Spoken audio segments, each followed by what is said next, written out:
Friday, June the 19th, 2020. Thanks for tuning in to another episode of That's What G Said podcast. This one's going to be getting out a little bit late, so going to try to roll through the Friday portion of the racing. We'll get to a little bit of the baseball news right off the bat. We have a Saturday Belmont conversation with Darin Zoccali. We spend about 40 minutes going through the Belmont card, races 1 through 10, and then we hit that Belmont race, and then the big one, Survivor Series 1997. Andrew Champagne, Darin Zoccali. We go back in time and we recap the Montreal Screwjob. So a really long recap because there's so much to talk about and one of the most infamous, polarizing events in the history of professional wrestling. Let's kick it off with some of the news in baseball. Right now, we found out that the players proposed a 70-game regular season. This was a plan that was immediately rejected by MLB Commissioner Rob Manfred. The owners, just in the last few days, proposed a 60-game season, so we feel like we're getting a little bit closer. The players want some things, 70-game season. They had from July 19th through September 30th, full prorated play, spring training to begin June 26th, expanded playoffs to 16 teams in 2020 and 2021, a couple of other small things, 50-50 split of incremental TV revenue, minimum pool for playoff, salary advance forgiveness for players in tiers 1 to 3 of March agreement, opt-outs for players who are high risk or those who live with high-risk individuals, permission to sell advertisements and patches on the uniforms, and there will be a universal DH, it looks like, at least for the next few years. So there was a long conversations between Tony Clark and Rob Manfred, the head of the Players Association, and the commissioner of baseball. They went back and forth. The owners felt more like, after their discussions, Rob Manfred said he felt like the deal was about to be done, and then Tony Clark came back and said he felt like there were still things that needed to be worked out. So one side's on 60 games, one side's on 70 games. Hopefully we can meet in the middle. Right now, what baseball is talking about, they don't want to play into October. They want to make sure that the season is done before the beginning of October, because now Dr. Fauci was saying it would not be a good idea for them to be playing deeper into the season. So we'll see what ends up happening. You know, we all know that the league has the ability to implement a season around 50 games if they can. If they want to. They can do that.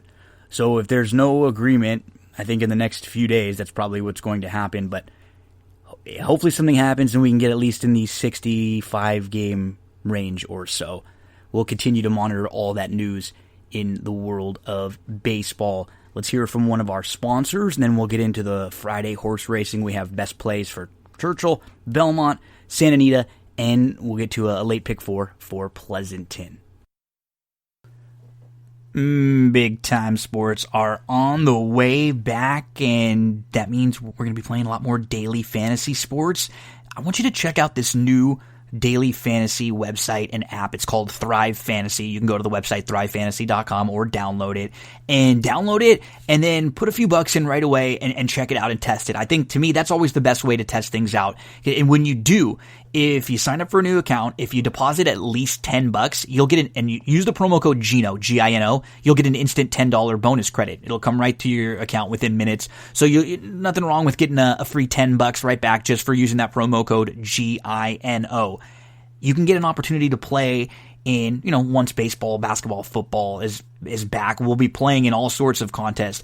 What they do is they have a DFS contest for prop bets. So if you're someone who plays over-unders or totals, or if prop betting is a big part of your betting, or maybe that's just something that interests you, check this out this week. The PGA, the RBC Heritage on Thursday, featured contest, $20 to enter, $1,000 first prize. They have over $4,000 guaranteed in prizes. Remember, use that promo code GINO, and when you deposit at least $10, you'll get that $10 instant bonus credit right back. It's $20 to get into that contest on Thursday. They also have tons of free rolls, so pay attention for those where, just like it sounds, it's a contest where you can win money for free. It costs you nothing to enter. And they have free rolls on Friday, $100 free roll for League of Legends if you're interested. For LEC on Friday, $100 free roll. They also have a $50 free roll for LCS on Friday. Remember, the key, when you sign up, Deposit 10 and use that promo code GINO. That'll get you that $10 instant bonus. If you have any questions about Thrive Fantasy, give me a shot on Twitter, on Facebook, on social media. I'll help you out. I'll explain it to you. You select the prop bets. You have a couple in case of emergency selections, and it's a ton of fun. If you play daily fantasy, if you wager, if you bet a lot of props, you will fit right in with Thrive Fantasy. Make sure to use that promo code GINO. Get your past performances out. We're going to go through some Friday racing for you. We got to quick hit this though because I want to get this out in enough time for you to listen to the Friday racing. I've just been a little bit backed up this week. My poor big man boxer dog, he's struggling a little bit. He's up to 13.5. So keep my man Rolly in some of your thoughts and prayers. He's just getting slowing down with old age, as happens to all of us. So let's make a little money so we can go get a nice a big bone for Rolly. Get over to Churchill Downs for Friday, June the 19th. We're going to get to race number 4 for the first play at Churchill. It's going to be the number 3 Midnight Fantasy, who is a 4-year-old filly who was second last time out on the turf. Her turf, sprinting on the turf, her 2 turf races have been pretty good.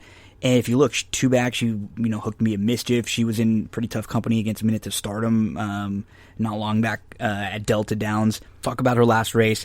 She got squeezed back at the start. She was 8th of 9. She was about 8 lengths off. She angled to the outside, and she had a really good late rally going, and she just doesn't have to be so far back. Expect her to be much closer today. She's always shown kind of tactical speed, and she just broke slow, but she came closing very nicely last time out, and she'll sit closer. Midnight Fantasy, the number 3. If we can get around 7-2, we'll make a win wager. Make sure to use her in all of your exotics. Let's get to race number 6 over at Churchill. We'll go to the number 6, Voting Control.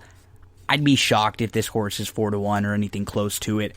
Came back from quite a long layoff. Hadn't raced from November of 2017 to May of 2019. Came back, won that race, and the 2nd, 3rd, and 5th place finishers all came out of that race to win. Yes, he hasn't raced a whole ton, but we know him in particular, this guy, has come off of a long layoff and fired a big one. And I guess the 1 1/8 may be your only concern. It's a little bit far, but I think this is a horse who you can really key around in some of the late exotics. There's not much in this race that scares me, and Voting Control looks like if he shows up with kind of like a B+ effort, I think everyone else might be running for second in here. No, I couldn't get excited about anyone else. Let's get to Voting Control here as maybe a late exotic single, a horse to build some of your exotics around. We get to race number 9 at Churchill Downs, and I'm going to go to the 5 in here. This is our first level allowance. They're going to go mile on the turf course here, and Confessing is a nice 4-year-old filly who was favored last time out at Fairgrounds and was over a good racetrack. She was tracking mid-pack. She was about 5th, 6th, but she was behind a runoff speed horse, ended up about 10 lengths off of it, and was in some traffic when she wanted to go. And she just didn't seem to love that good going late. I think she'll enjoy it if the turf course is a little more firm. So Confessing, a horse to use in all of your exotics. If we can get around 7-2, we'll make a win wager on Confessing. Let's get you over to Belmont.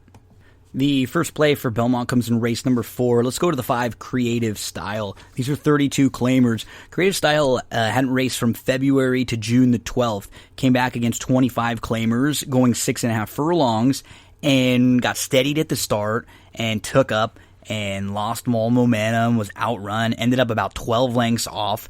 And the winner of that race was sitting second, pressing just off the leader.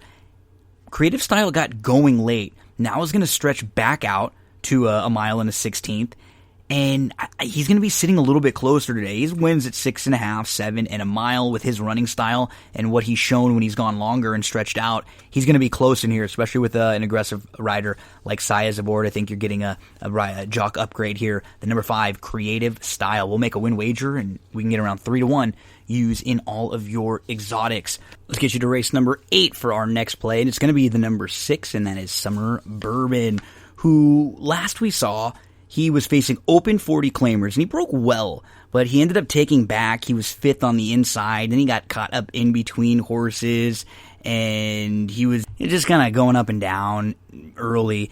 He made a little bit of a bid into contention, but he's back in with New York Breds now, and he's going to go second start off the 3.5-month break. I'm just expecting a much, much better effort from the number 6, Summer Bourbon, in race number 8 at Belmont Park on Friday.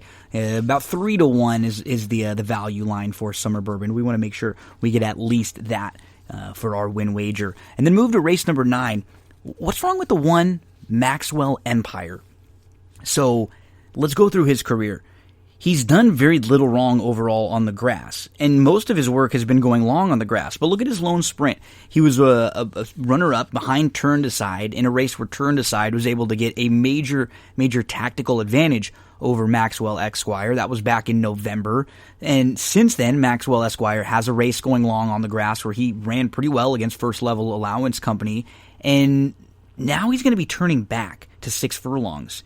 My only concern is the rail draw. I wish Maxwell Esquire was drawn just a little more towards the outside, because down on the inside, sometimes you can get shuffled back. Second off the layoff, turns back to a sprint. You look around, you got Jack and Noah, who's really quick. Old Chestnut has the opportunity to show a lot of speed. He used to be really, really fast. He just kind of hasn't had it for a while. Turned Aside, we know, is going to be close. Would it be shocking to see Shimmy Rock right there close to the lead? And then from the outside, So Street. They could be lining up in here. Maxwell Esquire could get a great trip, come rolling with one of the best finishers in the game, Joel Rosario, aboard. Make sure to use the 1 Maxwell Esquire in your exotics and make a win wager if you can get around 6-1. Let's get the past performances for Santa Anita out. We've got 3 best plays over at Santa Anita.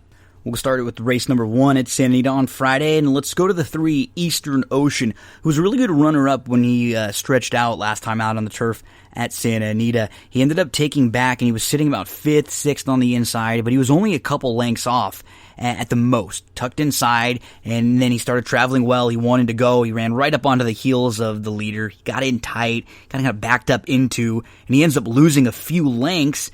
He moves back into a tight spot on the rail. He's really trying hard. He ends up finishing beaten less than a length when it's all said and done. And that shuffle back, losing a couple lengths, probably cost him the race. Eastern Ocean could be a good horse to key in on in your early pick 5. If he's around 5-2, let's make a win wager. And let's move to race number 5 at Santa Anita. The 9 is a price horse who I'm expecting to get played a little bit. Struger. He is a horse who was a $900,000 purchase. He tried maiden special weights on the dirt a couple times and didn't really show anything. Dropped in for maiden 20s up at Golden Gate, and he actually ran really well. He was in a race where he was chasing Lone Speed that day, and he was second. He's not a horse who I think wants to be chasing quite like that. I think he'd be a little bit better sitting back and making a late run. I'm going to use Struger, the number 9, along with the 3, Sly, and the 5, Most Satisfactory, who will probably try to steal this race. Sly is the one that they'll all have to hold off. He has probably the best race that any of them have run on the grass, although it was back in May of 2019. But when you just look at how these horses stack up, Struger doesn't have to do a little bit of improvement to compete with these, but there's no reason why. There's no monsters in here, and we saw that this horse does at least have some ability, even if it was against the maiden 20 group up at Golden Gate, because that wasn't an awful group. So we've already seen it become a productive race with the third place finisher. I think a couple of horses already have come out of that race to win. So 9 with the 3-5 in the 5th at Santa Anita. And then let's go to race number 7 at Santa Anita, and we'll go to the number 6 in here, Noor Khan, who's going to try the turf. We'll try sprinting on the turf, and this one's won twice on the turf. I think Noor Khan trying the grass for the first time for Phil D'Amato, with Pratt keeping the faith. This horse won nicely first time in the D'Amato barn. Noor Khan, make sure to use in all of your exotics. We'll make a win wager if we can get around 5-2. We go from Southern California up to Northern California. Get those past performances out for Pleasanton. It's opening day at Pleasanton, and our good friend Chris Griffin will be calling the races up there at Pleasanton. Love playing these no-cal fairs. It just reminds me of when I was a kid going to the racetrack, playing, during Del Mar or during, Hollywood, and playing. Mainly it was Del Mar when I'm playing a lot of the fairs, and let's get ready to play opening day Friday over at Pleasanton. We'll play the late pick 4. I'll give you a horse in race number 1. The number 5, Sierra Dance.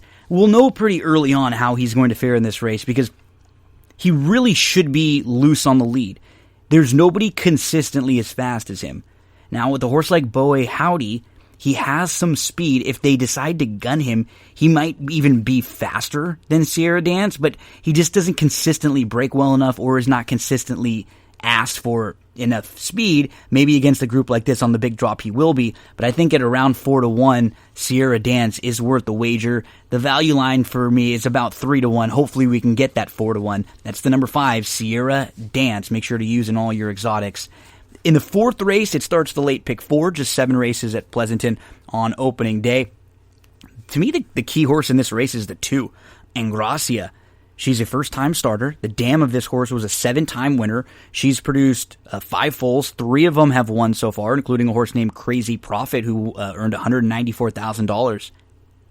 The barn is only 1 for 19 with first-time starters over the last 5 years. That's fine. They're capable. That shows me that in a spot, they can win with a first-time starter. And this is a race that has absolutely no monsters. You have 3 horses who it look like are going to take the bulk of the action. You figure the 3, Pacific Silence, and this is a filly who blew a 4-length lead last time out. She's blown a couple very big leads.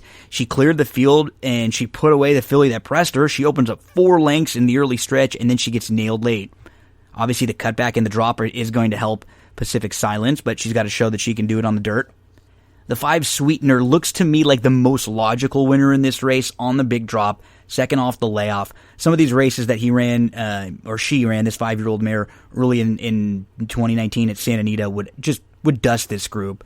And she has every right to improve with that race under her belt. She'll probably be right on the lead or very close to it. So you'd imagine the race really goes through her. And then what do you do with the 7 on the outside? I mean, just the fact that Hernandez jumps aboard, you have to take a look. But she has shown nothing. She's been her own worst enemy. She's really slow out of the gate. She was a $160,000 purchase who's now in for maiden 8. She does put a couple starts together, so on the big drop alone, you're going to look at her and probably give her a look. I'll include her in the late pick 4 that we play. But I wouldn't, if you don't want to use her, I'm not going to convince you to use her at a short price. I'd be fine with 2, 3, 5. I'll probably end up using the 7 as well. In race number 5, I'm just going to go too deep in here. I'm going to use the 3 Delta Forum, who's going to be a pace factor here on the cutback. Showed speed going 6.5, now cuts back. This is a horse who was in a couple of those quarter horse races at Los Alamitos in April and May and was able to keep up with some of those horses early on. He's really quick. He has the opportunity to break on top and I think steal this race. Double Tiger looks like the horse to beat. On the drop, on the cutback, back to dirt. He's finished second 5 times. It feels like these little tweaks will really help put him over the top in here. So 3 and 5 in race number 5 at Pleasanton. In race number 6, we're going to use the number 4, Mime, as our top selection. This is a filly who hadn't raced from March to May, so just a couple months. She came back on May the 23rd. She was sitting close up. She settled on the inside. She's about 3rd. Got off the rail over the 2 path. Was about 4 or 5 lengths off, and got up to within 2 lengths before flattening out. That was going a mile. Now you're going to cut back to 6 furlongs. She ran well in her career debut in July at Pleasanton in 2019. So you get the cutback, you get the drop as you're moving from Open Company, was facing Open Company last time out. Now you're back in with Calbred, so yes, that is a drop in class. I think there are plenty of things to like about Mime, who should be ready to fire a really big effort in here. Carolina Mia feels like the one to beat. Another one who's been facing Open Company, was very competitive in a couple starts at Golden Gate. And what I like about her, and look at her last 2 starts, they were both sprinting. One of them, she was right on the lead. The other, she came from 8th in a field of 9. And came closing and was only beaten a neck. So I think she really has the opportunity to show multiple dimensions and win this race from anywhere. She's the one to beat, but the 4 Mime might be the one to bet if we can get anything around 7-2 or so. We'll close things out with 3 horses in race number 7 at Pleasanton. It's going to be the number 6, Zelaya, who broke on top, sat 3rd, got up to within 2 in the 3 path, and I thought ran pretty well on that May the 29th race, which is a race that a few of these come out of. You'll also see the 1 Tony Two Pocket come out of that race, who I think is probably the one to catch from the inside. I think they may have to even send a little harder. She's been one that shows speed throughout her career. I think from that rail draw, if she sneaks away, she could be tough to run down. The 4, Gifty, her maiden 25 win on March the 1st was better than any maiden win in this field, any race that any horse in this field has run. So she has probably the most upside in here. I think the 4, Gifty, is a horse to include. I'm okay with taking a swing against Daniel the Dreamer, who just was really flat in that same race behind Zelaya and behind Tony Two Pocket last time out. So let's use the 6, 1, and the 4 there at Pleasanton. We'll play a late pick 4, and it looks something like 2, 3, 5, 7, with 3, 5, with 4, 6, with 1, 4, 6. That's the late pick 4 there at Pleasanton. So we'll be handicapping a lot of the Pleasanton races over the next, I guess, month and a half or so during that time. And hopefully we'll bring on Chris Griffin, the track announcer, and be able to catch up with him and handicap some races with Chris. Let's go from Friday to Saturday. We will talk Saturday Belmont racing card with Darin, Zoccali. We're going to go with races 1 through 10. We discuss each race, some horses to play, who we like, and then we get into the Belmont at the end in race number 10 with some of our selections there. Let's hear from one of our sponsors, and then we'll get into Saturday Belmont with Darin, Zoccali. One of the sponsors of That's What G Said podcast is Cindy Carava, full-service realtor, and I am here over in Glendora at Coldwell Banker with Cindy Carava. Cindy, how was 2019 for you? Tell us a little bit about what kind of stuff you were working on. Hi, Gino. Thanks for having me. 2019 was just really great. I had a great year selling homes all the way from Altadena, Arcadia, Monrovia, out to Upland and Ontario just recently. The market has been really good. We're looking forward to 2020 with an increase in home prices about 5.8% this year, opposed to last year where it was a little softer. We saw more like homes averaging about 3.5% in increase in value. It's also looking great for buyers. The interest rates right now are going to be staying under 4%. So if you've been on the fence about thinking about buying a home, now is the time to do so with interest rates still staying low. And you offer more services than just the buying, selling, and leasing homes. Tell us about some of the other services that you offer and what a full-service realtor really is. So you're right, Gino. Besides me being a full-service realtor of finding properties for my clients to buy or selling their homes or finding rentals for them, I also have a plethora of resources like handyman, contractors, electricians, plumbers. I even, if you're thinking about getting a home loan, I actually work with 2 great lenders that I can recommend to anybody.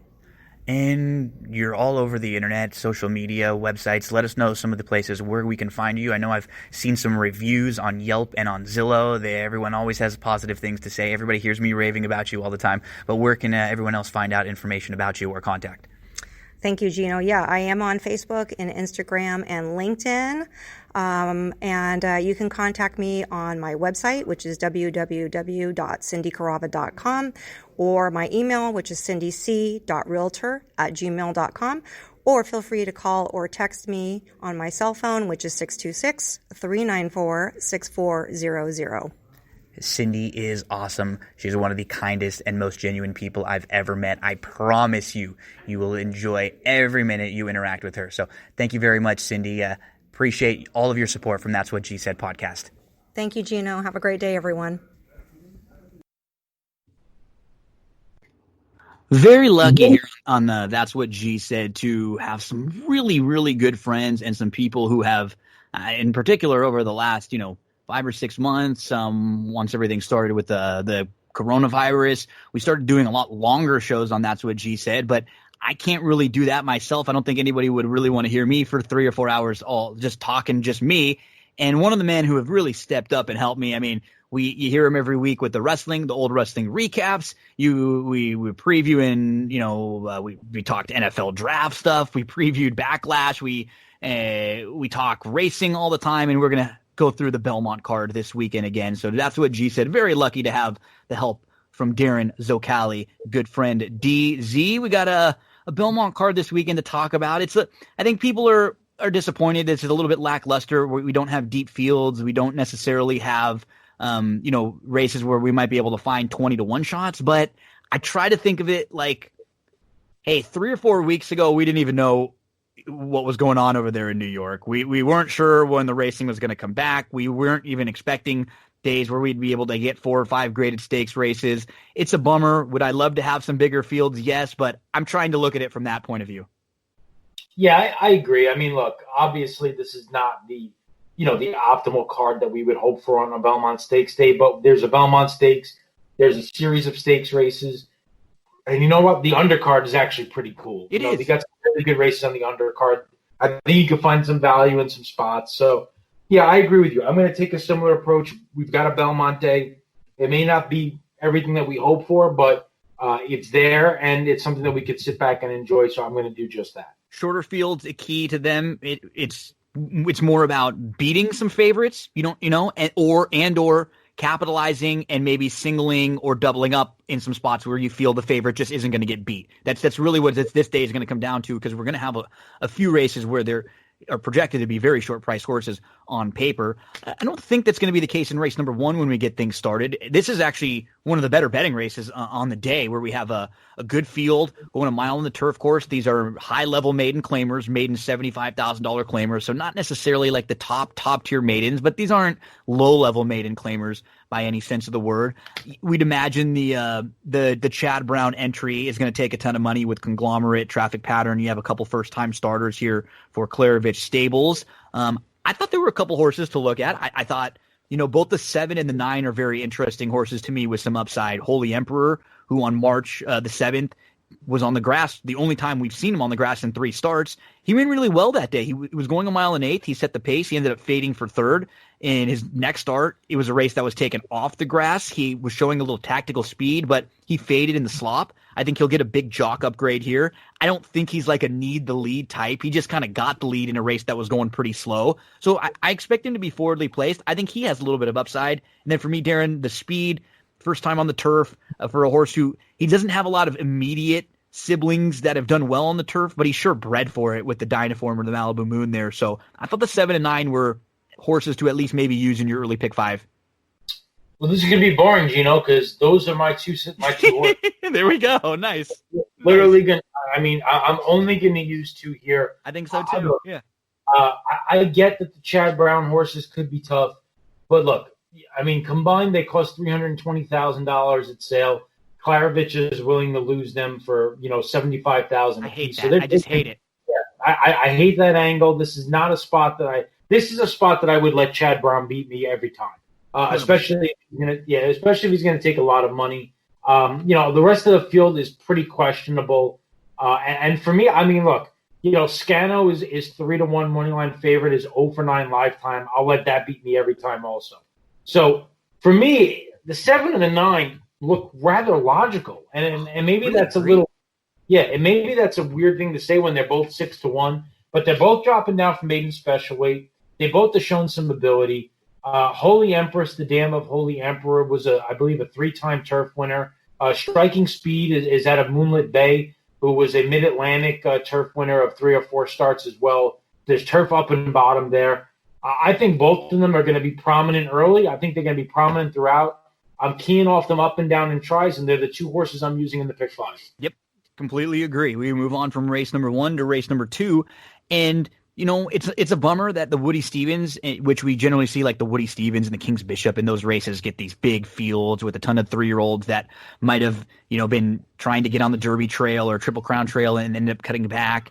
We still get 4 pretty damn talented horses to the inside. Like, this isn't a deep group because there's only 5 horses, but I really wouldn't be shocked if any of the inside 4 went off favored. I guess Maru, I would be a little more surprised if that one was favored over the other 2. But if you told me No Prole or Mischievous Alex or Echo Town took the most money, it really wouldn't shock me. There are 4 pretty, what it would look to be evenly matched horses in here, I think, to the inside. And I know you've always been a fan of No Parole.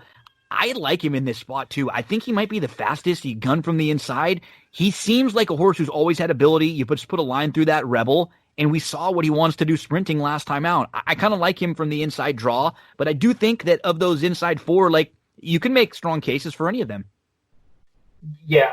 So, I mean, no parole, I think what we've discovered is he's got to go 1,000 miles an hour, and he's got to make the lead, especially from this spot on the rail. And I think the key to this race, what it comes down to, is can Echo Town run with him early? Mm-hmm. I don't think Mischievous Alex is fast enough. I know you see a horse that's forwardly placed often, but you take a look at the fractions and the races that he's coming out of. I don't think Mischievous Alex is quite quick enough early to go with no parole. And I think Maru is also probably 2 or 3 lengths slower. So can Echo Town run with him early? If the answer is yes, anything can happen. I mean, look, even Shoplifted. Okay? He could get the trip if they all are kind of pressing up each other. Yeah, early on. The cutback closer is always dangerous in a spot like this. And he's got races that are fast enough to win this. If things set up for him, he wouldn't shock me either. It's a real difficult spot. To be honest with you, none of them would shock me. I don't really have a strong opinion. It's going to have to be a spread race. I'll probably single no parole on my A ticket just because I think he can make the lead, and I don't think anybody can run with him early. And if he breaks well, and if he's got a 2-length lead down the backstretch, I think that makes him very difficult to catch. Yeah, I'm going to be approaching this very similarly. I like no parole quite a bit, and think I'll play some tickets where I go, a single with no parole. I'll play another 1 or 2 tickets where I maybe punch all, because I can see any of them. With the 2 Asmussen horses, that's what concerns me a little bit about leaving Shoplifted out, because if he's thinking, okay, Santana, let's go real quick in this race, or at least put all the pressure on, maybe even go because you have 2 horses that complement each other very well here. So if Echo Town goes a little quick and it sets up for Shoplifted, that would not shock me. It's not a 12-horse field in the Woody Stevens, but I like this small little Woody Stevens. It's an intriguing race to try to pinpoint, because it's all going to come down to tactics, jockeys. If somebody sends early, are they going to sit? Like Mischievous Alice doesn't seem quite as quick. Let's go no parole, trying to run them off their feet from the inside.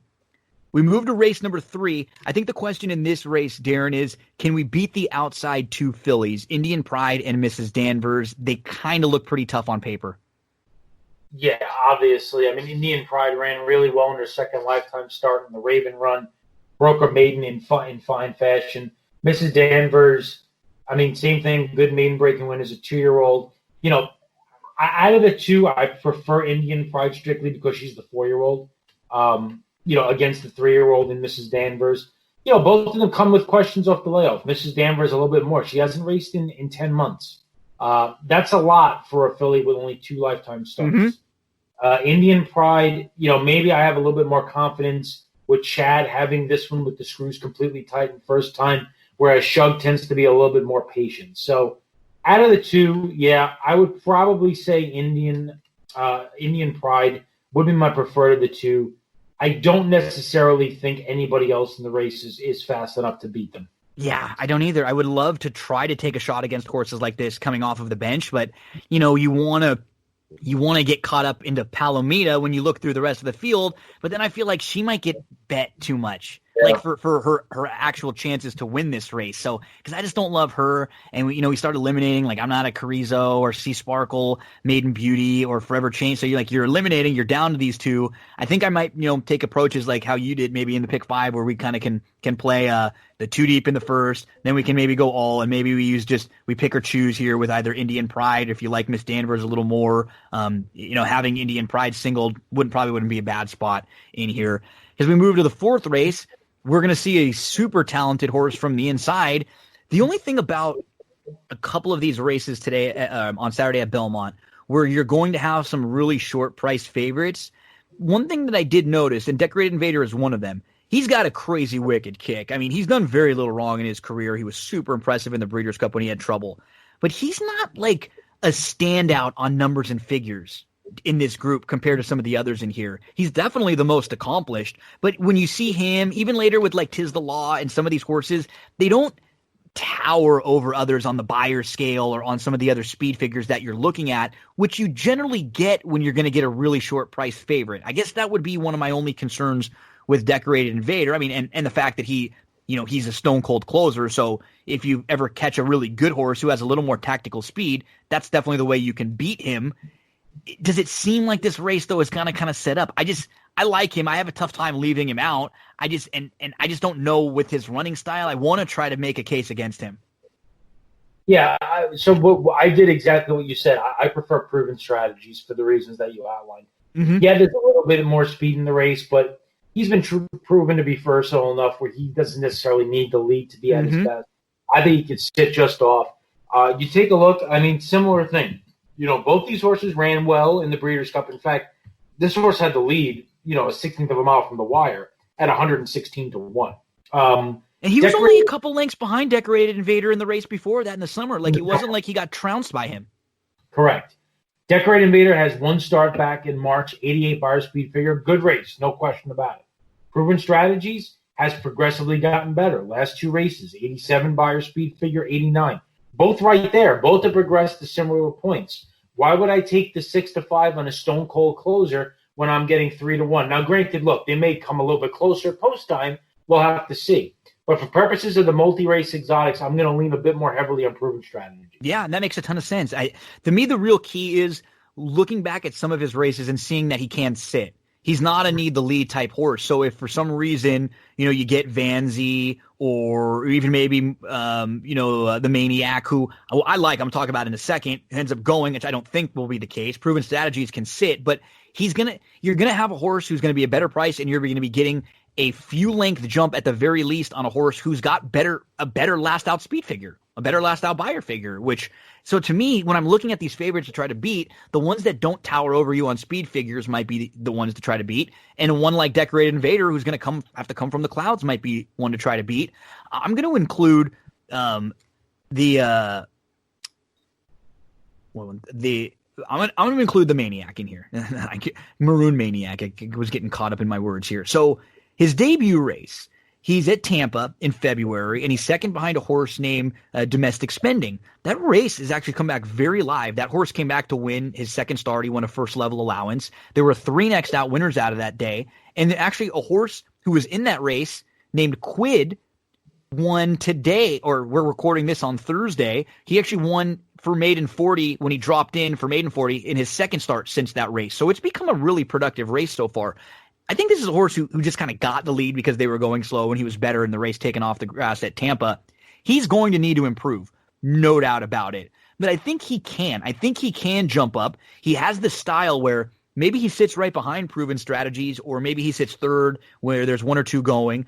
The same kind of assuming that he gets the jump on Decorated Invader. I think he comes out a good race. And so I'm going to give him a little bit of a shot as a price horse who can, maybe include in some of the early pick fives. But Proven Strategies would be the absolute A horse in here for me. And then, depending on how I set the rest of the pick five ticket up, I wouldn't care talking you, out of playing against Decorated Invader unless you're going to be singling a bomb in one of the other legs and you want to make sure you hit this thing. Yeah, and I agree with you on Maroon Maniac. I like him quite a bit in this spot too. I don't think you're going to see him on the lead. I think he's going to get the kind of trip that you talked about. The winner that beat him in that first start came back for the Chad Brown horse, came right back to win an allowance race. I think there's now 4 next out winners from that race. Mm-hmm. So it's a key race. I think he's got a chance to be a very good racehorse. And I like his pedigree too. It's like a good combination. It feels like there's some grass, there's a little stamina, there's a little speed in there too. It's a nice pedigree. It kind of overall, I agree. I think this is a good horse, and maybe one. And even if he comes up a little short here, maybe he runs second or third. Keep an eye on him for down the road. I think he might be one of those, like a nice late developing 3-year-old in a year that, hey, that could be a lot this year, because we still got some big races down the line for the 3-year-old. So Maroon Maniac here. As we move on to race number 5 at Belmont, this is a maiden special weight. Rare Stripe is the morning line favorite here, and he has a very quick work on June the 13th over at Keeneland, going 47-1, fastest of 97. He was squeezed a little bit on both sides at the start. He ended up about 8 lengths off. He moved through up to about 4 or 5 off, and then he got in tight again. He was behind Dr. Post, who we're going to see running in the Belmont later on this card. It was a fine effort. He had some legitimate trouble. He got a big figure for that in finishing second. it's just one of those things where I think a horse like him and a horse like the Angry Man, I look at the two of them, and from just like a price perspective, I would much prefer the Angry Man, who I thought he got stuck in a bad spot. He was a little slow, and then he moves up, and he's not that far out of it, but he's on the inside. He's right on the rail, and you get that shuffle from the inside. He ends up losing a few lengths, and now instead of being like fourth, he's back to like eighth or ninth. He's behind horses. He's up on heels. I think has the opportunity to sit a lot closer. That's what sometimes is hard with these second-time starters who break poorly. Like if the Angry Man or Rare Stripe was much, much closer in here, that would be no surprise, Darin. Much closer early in the race.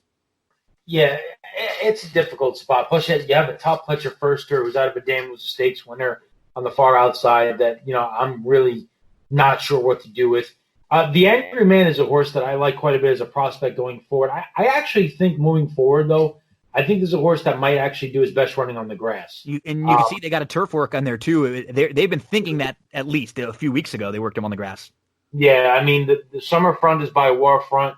The Dam was a winner on turf. It's turf pedigree up and down. So I think it's kind of surprising that he comes back here in his first start. He's not on grass, but, maybe the Connections Phoenix Thoroughbreds want to see if the horse can run, well in dirt. So, I think he's got a bright future. I get why Rare Stripe is favored. Comes out of a key race, but I think there's a lot of different ways you can go here. I think this is a race where you really need to get some coverage. I'm not necessarily in love with the Chad Brown on the inside, but in this spot, can he win as a 4-year-old against a field of 3-year-olds? Yeah, I guess he could. Trouble comes out of a race that was won by Tap It to Win last year at Saratoga. That horse is a main contender in the Belmont Stakes later on in the card as well. I would use the Angry Man.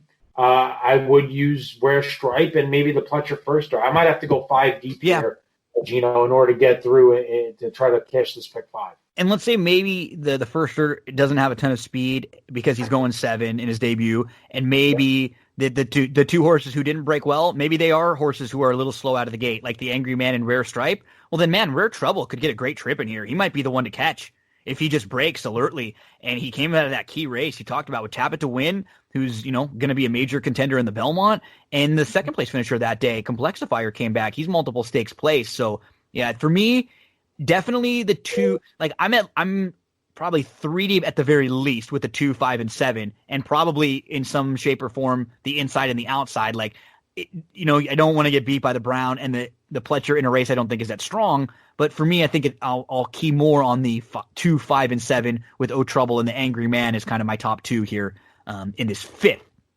We move on to race number 6. We get the Grade 3 Wonder again. Filly's 3 years old, going a mile on the turf course. It's kind of a bummer that this field came up very, very short here, too. We just have a field of 5. I think the most important horse in this race, and it's not because she's the most likely winner in this race, to me is Antoinette. Because if she's able to put a little bit of pressure or get in front of Sweet Melania, that can change the complexion of this race. If Antoinette is taken back a little bit and Sweet Melania breaks and gets out early, she might be really tough to run down. Yeah, I think you hit the nail on the head. I think that's what this race comes down to entirely. I'm a big fan. I'm a big fan of Highland Glory as a horse. Mm-hmm. I think she's in a really tough spot here. Yeah, it is. It's just I like her so much. It just doesn't look like the race sets up well for her in a small field. Yeah.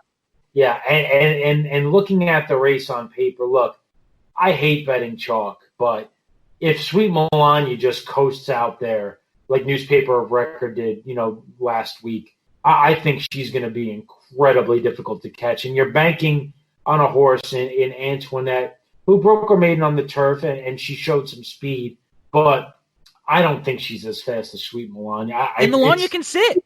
If for some reason they're intent on like Mott and Velasquez to say, hey, let's try to get out front with Antoinette, Melania can sit off. Yeah. I mean, she's either going to be on the lead with Antoinette chasing, or Antoinette's going to get to the front. And because the other 3 don't really have much speed at all, Sweet Melania could sit second and just sit the easiest trip in racing. Like I said, I hate picking chalk. She looks really, really tough to beat in this spot for me. And I think this is the start of that like late mandatory payout pick 5. So if you're going to play it, maybe you skip it and you play the pick 4, or you just kind of single her and move along, because I agree. I wouldn't be shocked if Highland Glory down the line at the end of the year is maybe one of the better horses out of this race. I really like her. She had some legitimate trouble last time out, like a brutal trip. I just feel like late on the scene for second or third. It just screams what she's going to be doing in this race. As we move to race number 7 at Belmont Park, we have a first level allowance here for New York breds, fillies and mares, 3-year-olds and up. I mean, for me, the horse that I start with is a horse towards the outside who adds the blinkers, the number 10, Light in the Sky. I'm looking at this race. It's 6 furlongs on the turf, and Light in the Sky has been on the grass a couple times. One of them against New York breds, she broke her maiden. The second time she was facing a group of open company optional first level allowance over at Laurel, and that was a race that sent her to the bench for, from October till now. She comes into a new barn who actually does pretty well with their new acquisitions, seems to be really training well for the new barn. They're good with the blinks. They're good off this kind of they're good with the new horses that they've taken care of. And now I think she beat the horse, My Sassy Sarah, who is going to take a ton of money in here. I think I'm going to have to use Light in the Sky in a lot of the exotics here with the blinks. She's going to be my top pick. Yeah, I don't blame you there at all. I thought this was a very difficult race, as these New York breds, turf sprints tend to be. I mean, there's a couple in here. I think the 3 single verse is worth a look. Yeah. Her lone start on turf was one of the best races of her career. She's got speed. Coming back off the layoff is no problem for this barn. They do that at a 20% clip. The barn does it at a 25% clip, making the first start for the connections. There is turf pedigree here. The Dam is a stakes winner on the grass. There's turf winning siblings as well. I think the 4 Stronger Than You Know obviously is a must use. I mean, completely agree. Just getting better and better for the Duarte stable. Has speed but can lay off as well. Seems to fit very well here. I'm against the 5 just because she's 1 for 15 in a field where facing horses with upside.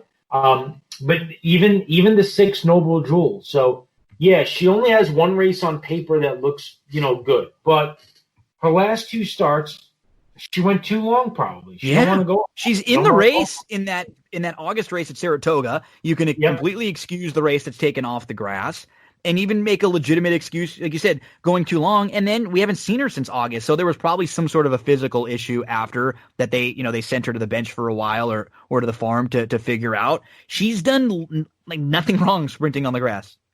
No, exactly. Look, I think taking a look at this field.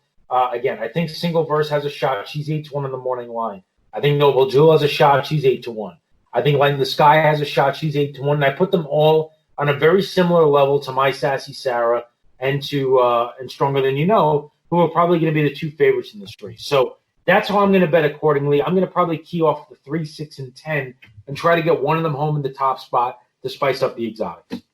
We move to race number 8, which is the Grade 1 Acorn, and we have to mention this when we talk about this race. What makes this race as a handicapper, and this is why we kind of sometimes feel like us as bettors and customers in this game get a little bit screwed over, is we have this filly Gamine from the rail for Bob Baffert, and we've all heard the rumors that Bob Baffert had 2 horses test positive on May the 2nd over at Oaklawn Park. One of them was in the Arkansas Derby, who we assume was Charlatan because we heard that Nadal did test positive, and his results came back clean.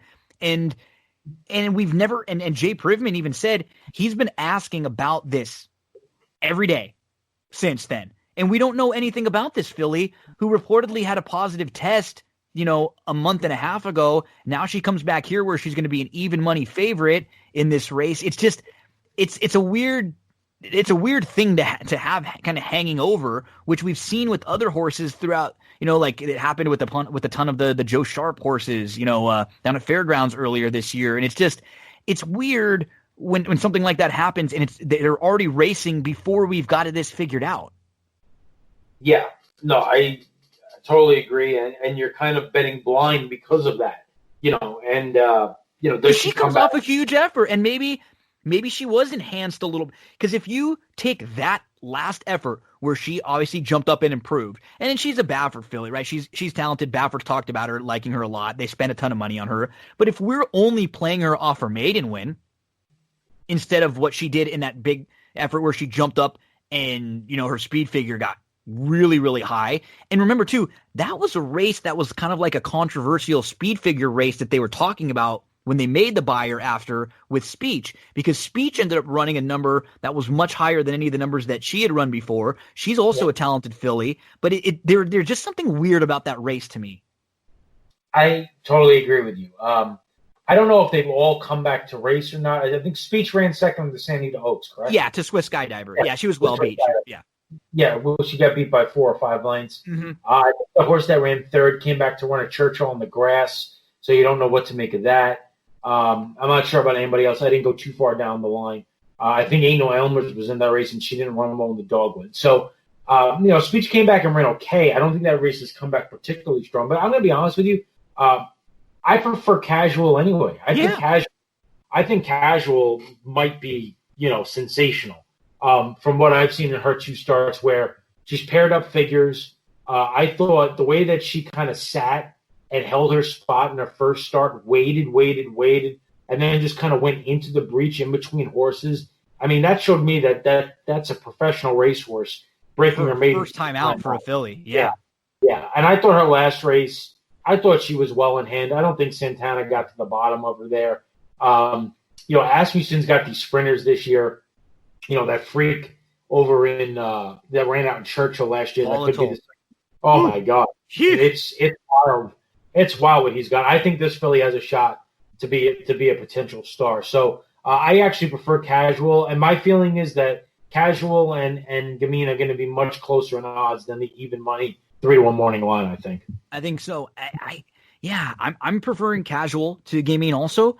I'm going to make a little case and use, I would be okay going maybe Lucrezia and Casual or singling Casual, but I like Lucrezia enough to use her in some tickets because I think she could sit right behind. And if we're just looking at, she's not quite as high on the some of the figs as, Gamine or Casual, but you look at the last couple of races that she's come out of.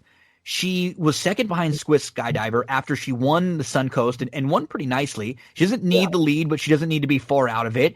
And this was before I remember handicapping the Gulfstream Park Oaks and thinking that Lucrezia was going to be on the front end that day because there didn't look like there was a ton of speed. You had Tonalist Shape in there and you had a couple others, but there was no need the lead speed. She broke on top. And then they asked Swiss Skydiver. It was a really good ride on Swiss Skydiver. They just put her on the lead and they slowed her down. And this was before we kind of thought it was fluky. Oh, Swiss Skydiver just goes 49, and she's able to win. Now we've seen that she is right on top and one of the better 3-year-old fillies right now, if not maybe the most proven and best one out there. So I think I would prefer using Lucrezia than Gamine just based on the price. And I'm with you on preferring Casual of the two of them. A lot of that I think has to do with the draw. If Casual is down on the inside, I'd be a little more concerned. I love the fact that she's to the outside with the versatility she's shown. She should just sit really nicely, in here and maybe sit right behind the 2 horses, down on the inside. I completely agree on Lucrezia. I think she's the filly that gets overlooked here. I think she could be every bit of that 9-2 morning line. I have a lot of respect for a lightly raced filly that is one sprinting on turf, sprinting on dirt, and going long on dirt. She's obviously versatile. She can run on anything. She's got speed. This is the kind of filly that gets overlooked in a spot like this. That probably maybe she's 8-1. I wouldn't be shocked if the other 2 get hammered and she floats up a little bit and she's closer to even 8-10-1. If she's 8-1, I'm making a big win bet on her. That would be great. And she does maybe. Yeah, maybe people see Swiss Skydiver and she does get bit, but I don't know. I got the feeling with the other 2 are just more like reputation type horses. We've seen them do big things in big barns, and they'll probably take just a little bit more money. As we move to race number 9, the Jaipur, 6 furlongs on the inner turf course. I like this race a lot, handicapping, because I don't think you have to play Pure Sensation, who was your Breeders' Cup Turf Sprint favorite, who has a ton of ability. He loves to win races. He's coming up on $2 million in earnings, and generally in a spot like this, he's very good. I'm a little concerned that he may not be quite as good at 6 as he is at 5 or 5.5. I think that might be pushing his limitations a little bit. He's run some big races at 6, but sometimes you get a little bit older and it's a little easier to go a little shorter. And I'm fine with going in a few different directions. I think I start with Stubbins, who to me is just really turned into a very nice turf sprinter. If you just key off all of his sprints on the turf, he's done so little wrong. And I remember early on, he was a very highly regarded horse in the O'Neill barn, and he hooked a couple really good horses in his first few starts.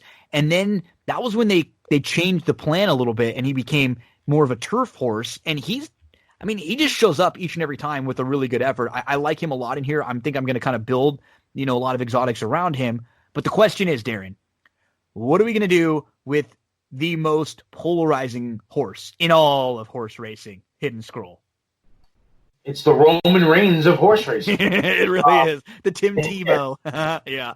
I actually think that Hidden Scroll is the key to this race, and not from the standpoint that I'm looking at him as a win candidate. If he doesn't break, I think you have a really hard time catching Pure Sensation, because I don't see anybody else who's within 3 lengths of him. And that's kind of you're right. He's very key in that, because I'm assuming and hoping that the plan with him is just, hey, let's not get cute. We've gotten cute with this horse a bunch of times before.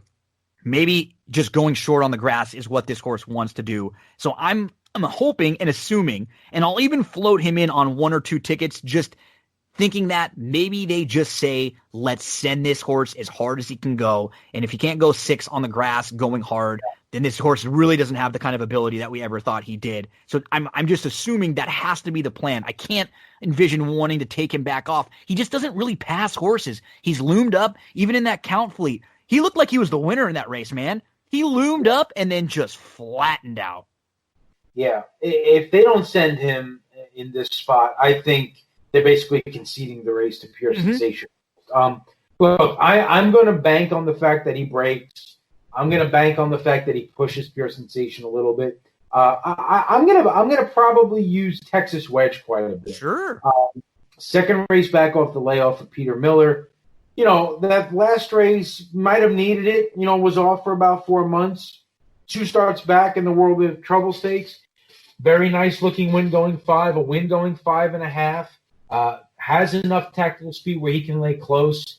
Very seldom runs a bad race. In fact, the only race that I see that's bad going short was the Turf Monster, which was on a yielding Parks turf course, which can be a quirky turf course to say the least. His other race that was subpar is the Oceanside, which was at a mile. I don't see any reason why this guy can't be in contention. 4-1 morning line is a square enough price for me. So let's just hope that Pure Sensation gets pushed by Hidden Scroll, and Texas Wedge, I think, could be sitting 3rd and 4th right behind the speed and work out a really good trip.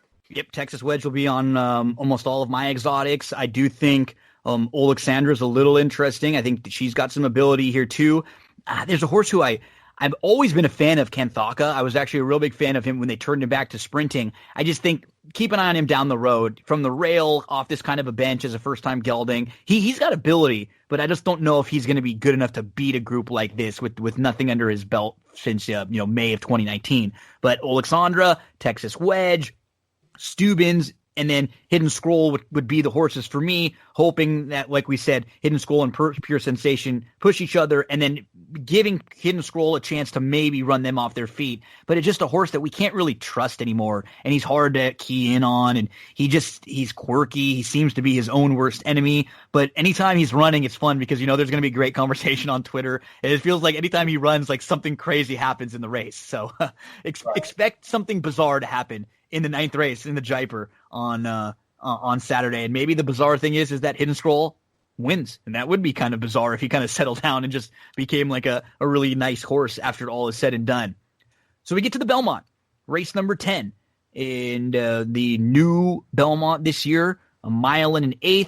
We know it's not the final leg of the Triple Crown going 1.5 miles anymore. It is now the first leg of this year's Triple Crown, the first jewel of this year's Triple Crown. And Darin, the race, really changed drastically in the last few days. It seemed like we were only going to get 8 horses in there, and we found out recently that 4 left is now entered. Reason why this changes the complexion of the race is because on paper, looking at the horses who were the original 8 entries in this race, Tap It to Win would have been a major pace player and would have looked to have a real speed advantage. With a horse like 4 left in here now, those two could do each other a little bit of harm. They can, yeah, just for sure. And Four Left is an interesting horse here for Doug O'Neill, just from the standpoint that he's going to have a lot to say in the outcome of the race because what he does tactically is going to really make a difference. I agree with you on look, there's no question about it what Tap It to Win is going to do from here. He's going to blast out of there and try to take the field wire to wire. I'm not entirely sold that. I respect the hell out of Mark Cassian, and I know that when he gets a horse good, they usually stay good. I'm just not entirely sold that within 2 weeks, this horse is going to put up back-to-back numbers like that, pretty much off the leap. I think there has to be a slight regression coming at some point. And if you regress in a race like this, it won't be enough to win. It just doesn't feel like it would be enough to win. Yeah. Yeah. So that's my view on him. Tiz the Law is very tough to beat. I recognize his only defeat, was actually a very good race, even in defeat. He's come back even faster as a 3-year-old. Here's the thing, and this is how you evaluate value. You take a look. He's got one figure that jumps out at 100. His next best figure is a 96. It's not like that stands out. That's exactly how I feel. It's almost like Decorated Invader too. It's like we're going to get a horse who's going to be a heavy favorite, but they don't have those jump off the page, we dominate you speed figures like everybody else, like you normally get with a heavy favorite. The next tier of horses, like the Tap It to Win, who ran faster last time than Tiz the Law did based on your buyer. Sol Volante, who ran basically the same. You have Pneumatic, who ran very similar and is improving. You have Dr. Post, who 2-back breaking his maiden, ran a figure right in line with what Tiz the Law has been running. So that next tier, and it's not just one horse that has figures similar. There's 3 or 4 other horses that are right in range with what he's been running. Yeah, and you mentioned the horses that I'm really going to focus on, and it's the 2 outside horses. Sure. So the way I think this sets up on paper, I think Tap It to Win goes to the lead. I think Four Left is sitting right there second. I think that Tiz the Law sits third off them, and your next flight is Dr. Post and Pneumatic. Mm-hmm. Tiz the Law probably circles up on the outside, takes the lead, heading for home. And I'm just hoping that Dr. Post and Pneumatic, one of them, come with a big enough effort that they can win. Dr. Post has never been more than even money in his 3-race career. He's going to be 9-2, 5-1, 6-1. I think that's value. I think that does not necessarily reflect his chances to win the race. I think his chances to win the race are greater than that. So I'm going to go looking for value, especially when it comes to the multi-race exotics. And really this race will come down where I will probably just need either Dr. Post or Pneumatic to win the race. I'm very similar with you. I'm going to throw in Sol Volante on some tickets too, just in case. But I'm 2-9-10, and I'm 10 in a lot of spots. I really like Pneumatic. He's progressing very nicely, and I think people were really high on him going into the Matt Win. And like after the race, hearing nothing about him, it felt like people were maybe disappointed by his effort. And watching it again, I was even more impressed by it. He progressed. He was facing 2 horses that are more experienced than him, that have had a lot more race, that are just better. Maxfield and New York Traffic. They're graded stakes, legitimate top 3-year-old. This was his first start stepping into a graded stakes type effort, and he drew the rail. So he ends up getting caught up in the pace, I think, a little bit more than he wanted to from the inside. And then he's kind of stuck inside, but he's never like a full length even off of it. He's always kind of pressing from the inside, which isn't the easiest place to be. He gets shuffled a little bit early, but then he's right back in there, just kind of sticking his nose in it all the way. And it looked like when like New York Traffic and Maxfield swoop up, it almost felt like they end up winning this race by 5 lengths and not a length and a half. Right. He does really battle on well, and he tries hard. And I like a horse like this who's had progression. He's gone 6 furlongs to a mile and a 16th. Now he has every right to take a step forward going in a mile and an eighth. I'm kind of with you, Darin. To me, I think from a gambling standpoint, I completely respect Tiz the Law. He is by far the most accomplished. He has the best credentials. But I think because of that, is a good reason to bet against him. He's really the only horse in this crop, this 3-year-old group, who was good at 2 and has stayed good his entire time through. These horses who were good at 2 last year and who won some of the early races and then the Breeders' Cup, they have not progressed at all to 3. And then some of the good horses now, they weren't around last year. He's like the only one, and so many people know this name. 'Tis the Law. Charlatan's hurt now. Nadal's hurt. He's kind of risen to the top.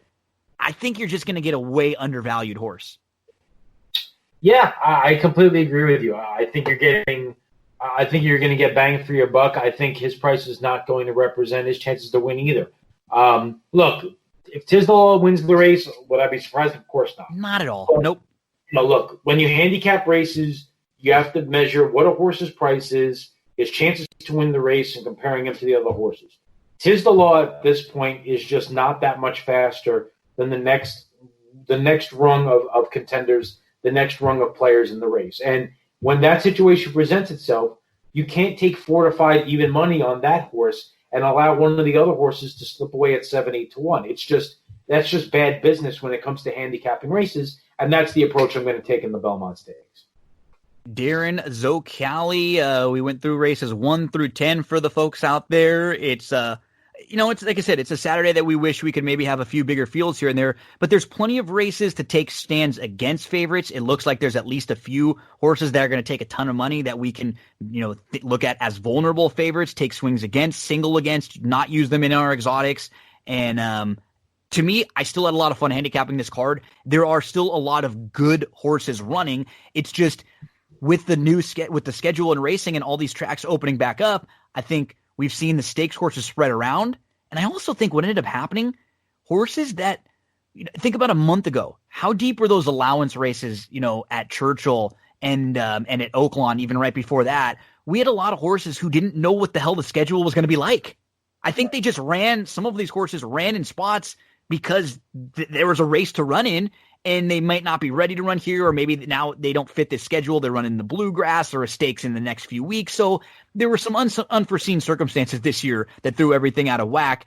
I can kind of understand why there aren't a ton of horses right now running.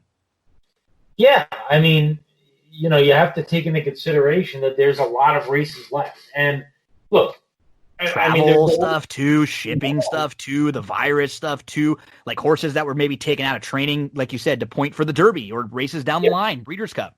Yep. I mean, the Haskell's coming up in a month. I don't know what the story is going to be on the Travers Stakes. We haven't really gotten much, on that because right now it's scheduled just, a week, 2 weeks before actually a week, I think, before the Kentucky Derby, or 2 weeks before the Derby, one or the other. So obviously something's got to give there. The Bluegrass is coming up in July. So there's a lot of races left. And look, I know there's a lot of stuff on Twitter. Certain individuals were upset that horses like Maxia, they'll end up getting hurt anyway. We're not running in the Belmont.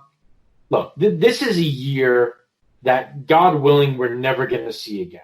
Oh, yep. And nobody could have been prepared for this. I will not criticize any trainer or any racetrack this year for making a decision that they feel, based on the circumstances, are in the best interest of their horse or the best interest of their racetrack. Yep, and we'll complain about plenty of things all the time, from rides to the decisions that the racetracks will make to this to that. But I agree, there are some things that feel like it's just piling on to pile on. Like, I'm glad we have the opportunity to sit back and watch this Saturday, because a month ago we were just complaining that there was no racing, and now, the racing isn't as good as we wanted. Well, that's unfortunate, because now a ton of racetracks have opened and they've all spread out. Like we knew that a year ago there was kind of a horse shortage problem that wasn't going to go away, Right. So I'm with you. We'll find plenty of things to complain about. I don't have a lot to complain about this weekend. I'm glad we have some good races over at Belmont to take a look at, and we'll find a way to bet them and to at least to get some action. I can promise you that. So DZ, my man, thank you very much. The folks here listening, they're going to hear your voice coming up not too long after this again for almost 3 hours as we discuss the Montreal Screwjob. We just did that earlier with Andrew. That was a lot of fun discussion. And if you're a wrestling fan out there, make sure to stay tuned, because you'll enjoy kicking back, having a beer, and maybe throwing the Screwjob on and listening along with us. Yeah, that was a great time, man. One of the craziest things that ever happened in wrestling, and I thought it was going to be a lot of fun to talk about, and it did not disappoint. I'm actually looking forward to doing that myself. I'm going to crack open a beer and listen back to it just to hear like how it came across and how we sounded in terms of all the different opinions we have. But yeah, this is a fun week. I appreciate you having me on, Gino. I'm really looking forward to Belmont. If you're a harness fan, the Meadowlands this weekend has 36 races. They carded 18 races on Friday and Saturday night because they're just trying to do the right thing by horsemen and getting these horses raced. So there is no shortage of action and excitement. Now, if only baseball could, get off their ass and get a season started for us. I know it seemed like we'll take what we can get, Gino. Exactly. We'll go little by little, and hopefully the next time we have a conversation, we will be able to say thank you. Baseball will be coming back soon. But DZ, my man, thank you so much. This was a ton of fun. Good luck this weekend over at Belmont Park, and I look forward to talking with you next week when we recap that Royal Rumble '98. Yeah, man. Looking forward to it. Thanks so much for having me on, man. Best of luck this weekend.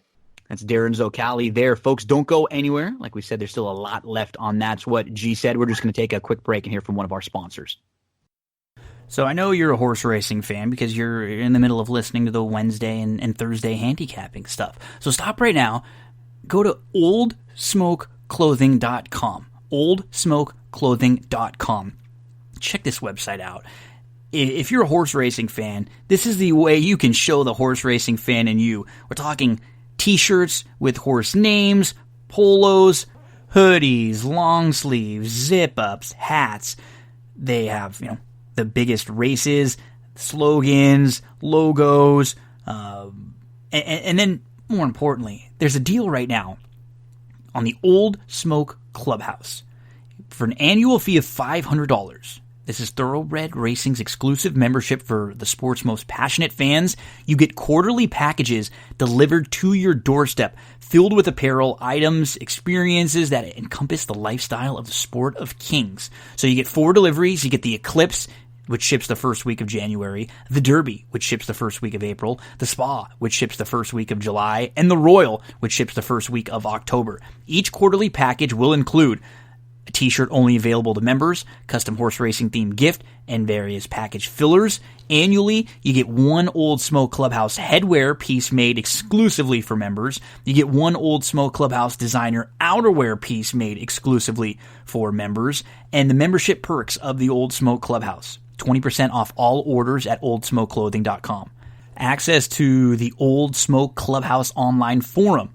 Video feature appearance on americasbestracing.net, quarterly betting contest, cashback referral program, additional perks added quarterly.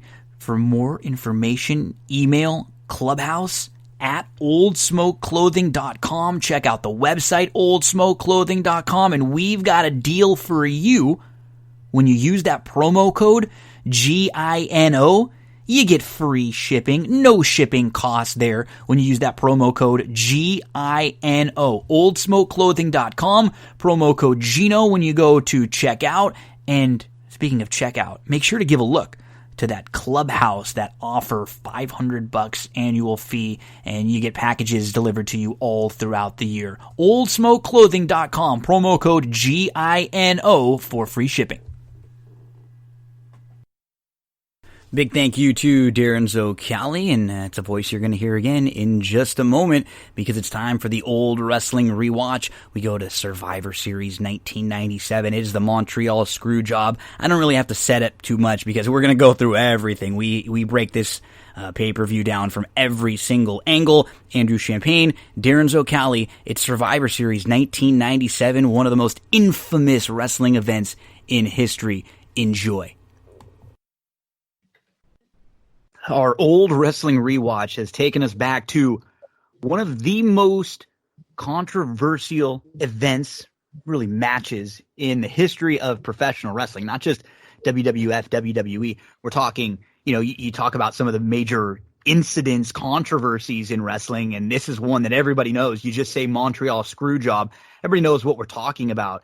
And I welcome in, like we do each and every week, Andrew Champagne and Darin Zoccali to talk about 1997 Survivor Series with me, guys. And I'll get to Andrew first on this because I know that Andrew's got a little bit of feelings. He's been talking to me as he's watched this show the last week.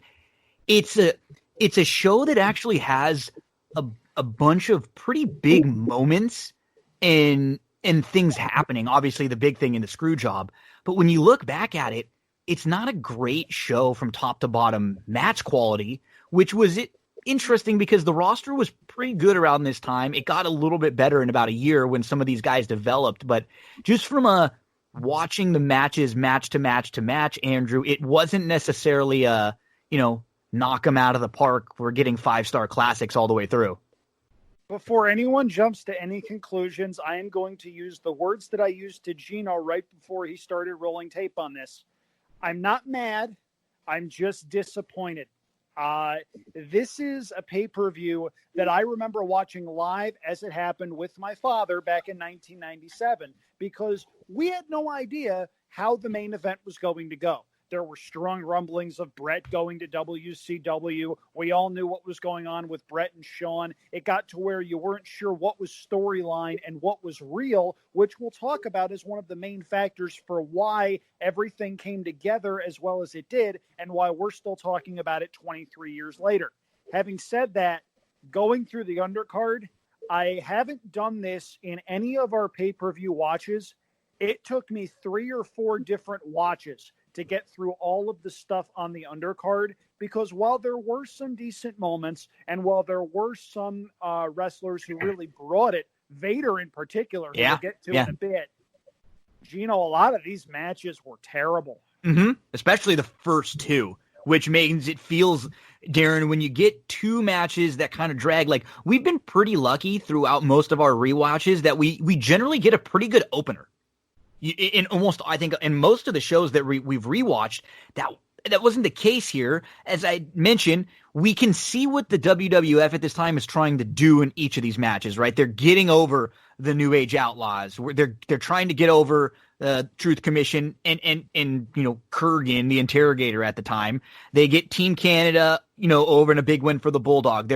Austin's coming back. They're getting Kane over. They're getting Shamrock and Rocky Maivia at the time over. So we see what they're doing. It's just the first 35 minutes, 40 minutes are bad with those 2 matches, and a lot of the execution is just eh. Yeah, it's the first couple of matches I didn't even really remember, to be honest with you. No. And watching them, it was just like, wow, this is bad. Because you think of this pay-per-view, and obviously it's one of the most famous pay-per-views in wrestling history, and you get to the first couple of matches, and it's like, wow, this is when does this start to pick up? Mm-hmm. And then it does. The 2 middle, the second or the third and the fourth, the Nation of Domination, versus Shamrock and Ahmed, like that's a fine match. And then the USA Canada match, as Andrew mentioned, Vader really pulls his weight, and the Bulldog looks like Bulldog. He's really pumped and he's really amped by the crowd. But then we kind of forget about how the Austin's obviously really nervous in his first match back, and they're playing it very safe with him. We none of us assumed that he'd have been back in the ring this quick at all, coming off of what had happened at SummerSlam when he broke his neck.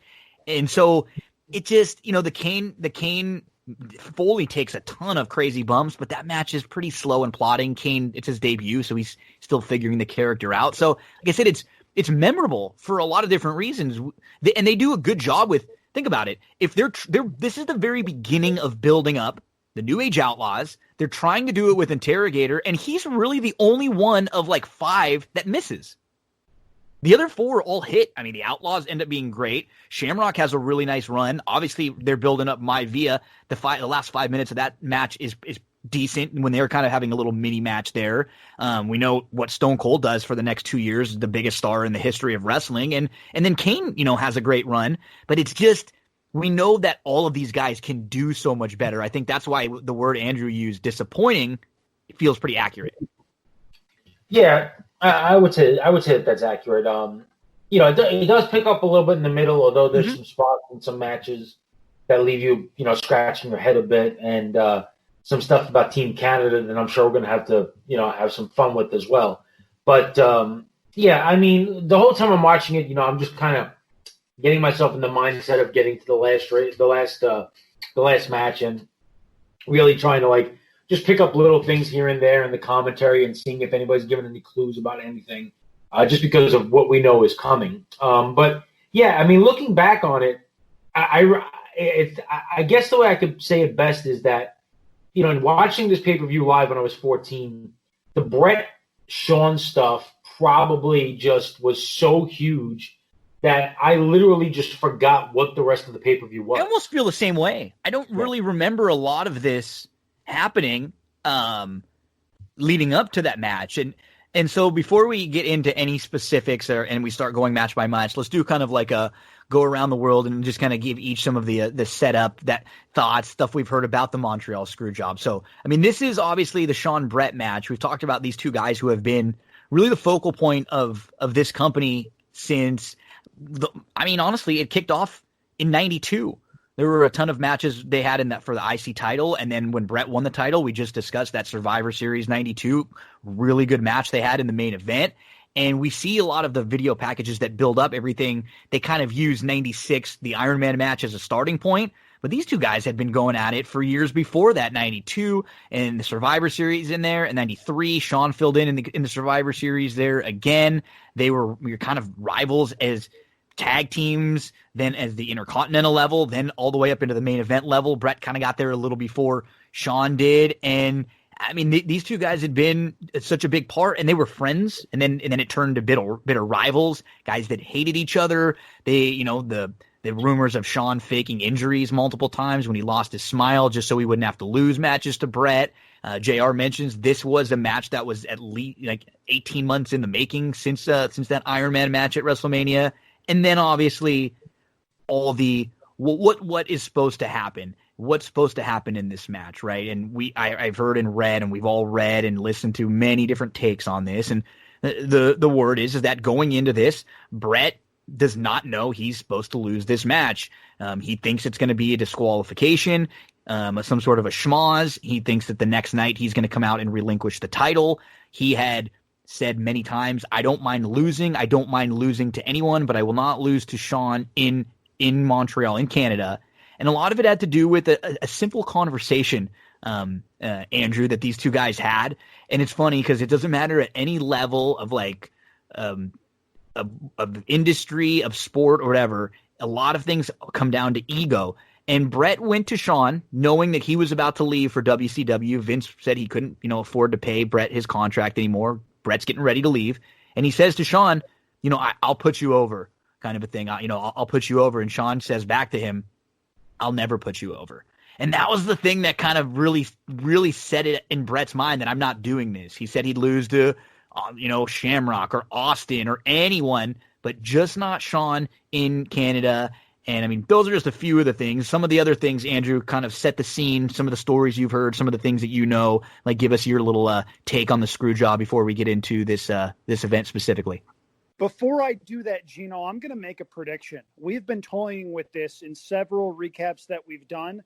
I think this might be the show where we spend more time talking about the show than the show last. We very well could finish on the network. I think this might be the week that we wind up eclipsing that barrier. It's a 2.5-hour show. I think we might hit that here, especially given some of the things that Darin has hinted at with me in some of our conversations and some of our pre-show meetings that I'm very interested to hear more about. But this is one of those things that you remember certain things as a kid, and then looking back, you see about 100 different layers as an adult when you know the business, when you see everything that went into this match, the advent of archival footage, guys looking back.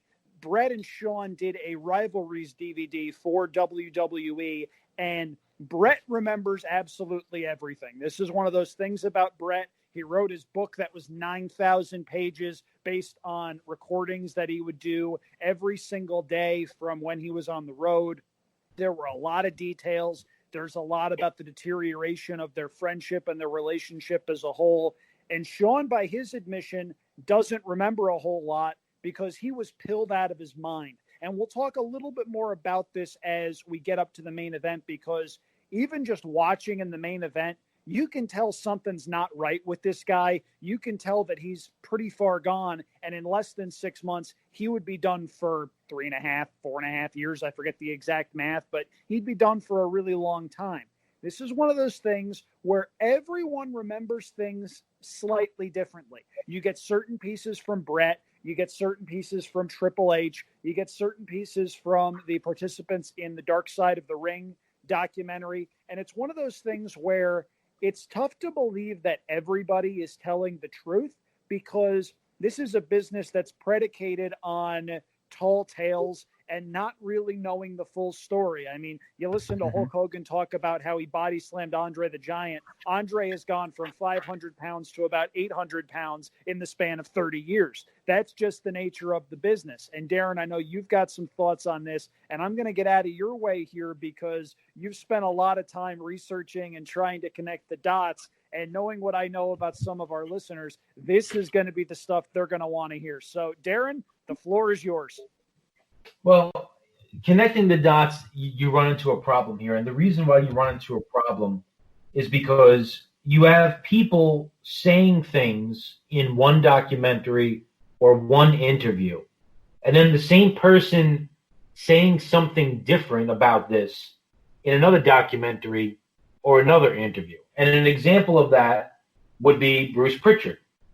Bruce Pritchard said on one of the Table for Three shows that he did with JBL and Eric Bischoff, that when he talked about the days leading up to the Screwjob, that Brett wasn't going to do business, and while they were hopeful that Vince would be able to talk him off the ledge, they had to come up with a backup plan. And it was pitched around, well, let's just do business for him. Let's just take the belt away from him. Let's just do this. Let's just do that. And Pritchard said, that at that point in time, Brett was kind of involved in working on some spots in the match, and Brett suggested having a spot where Shawn tries to put him in the sharpshooter. And Bruce says, aha, that's how we can get out of it. You don't have to have a 3 count. Puts him in his own move. You call for the bell. We get the hell out of there. Now, that's all fine, except Bruce Pritchard does a million podcasts, including one that he also co-hosts called Something Else to Wrestle With. And in that show, obviously the Screwjob comes up, and Pritchard at this point, which is now after the Table for Three, has no idea about the Montreal Screwjob before it happened. He was at Gorilla, flabbergasted by the events. Nobody ever talked about the specifics of the match. He had no clue that this was going on. And then on Wednesday, he had a meeting with Vince McMahon where he expressed his displeasure of not knowing anything, and Vince sat him down and explained why it had to be that way. So, I don't want to just use up this whole, preamble on all of these inconsistencies. But that's just... Darin, I set you up so well. We'll get him throughout the show. But that's one example of a guy who is deep into the creative and the writing in WWE, who in 2 very public settings doesn't just say slight variations of his recollection. It is 2 completely different stories of, I was heavily involved in screwing Brett against, I had no idea about this to the point where I had to talk to Vince 3 days after the show because I was so upset about it. Now, you can say that people remember different things and people pump their chest and stuff like that, but that is quite the variance of going from one end of the spectrum to the other. And there is a whole lot more of that with a whole lot more people that have said much different things at different points in different interviews and different podcasts. So when you talk about trying to connect the dots in this, series of events, Gino, it's nearly impossible to do, because what happens is the dots end up going all over the place and the twine just gets intertwined into a big mess. And that's why I'm going to take this as we go through the show to a point that maybe you can call a conspiracy theory. Maybe you can say it's a second government on the grassy knoll. But if you try to add up all these stories and come to the point that, well, it's just a couple of guys knew about it and this is how they had to get the title off belt, well, it's like telling me that 1 + 1 equals yellow. It just doesn't make sense. There are even little things like, so some of the reason that this went down, Vince offers Brett a contract. Brett leaves after WrestleMania 12 when he loses the title to Shawn Michaels. He goes away for about 6 months, and he's deciding on if he's going to retire at this point, or he's actually thinking about getting into TV and movies. He's doing like Lonesome Dove and some other things at the time, I think. And he decides to come back. Comes back at the Survivor Series 96, a show we'll eventually do one day. Has a really good match with Stone Cold. And he accepts this deal for, I think it's $20 million, right? It's a deal for, that's going to set basically Brett up for life, and to the point where he's going to wrestle forever. And I think it's like a front loaded deal where he gets paid a lot of it early, and then later he'll get like, $500,000 a year as he transitions into like a producer, or maybe even the next Vince. Like he's setting and grooming Brett up to be the guy forever. This is a guy who's been a company guy forever. This isn't some random wrestler. We got to remember about this. That's what makes this a little bit different. This is the guy who's the locker room leader, who has been with you since WrestleMania 2, who is one of the bigger families in the history of wrestling. So this is not some Joe Schmo that you're trying to pull a screw job on. And so we hear that Vince can't pay the money to Brett. He can't pay the contract that he promised him.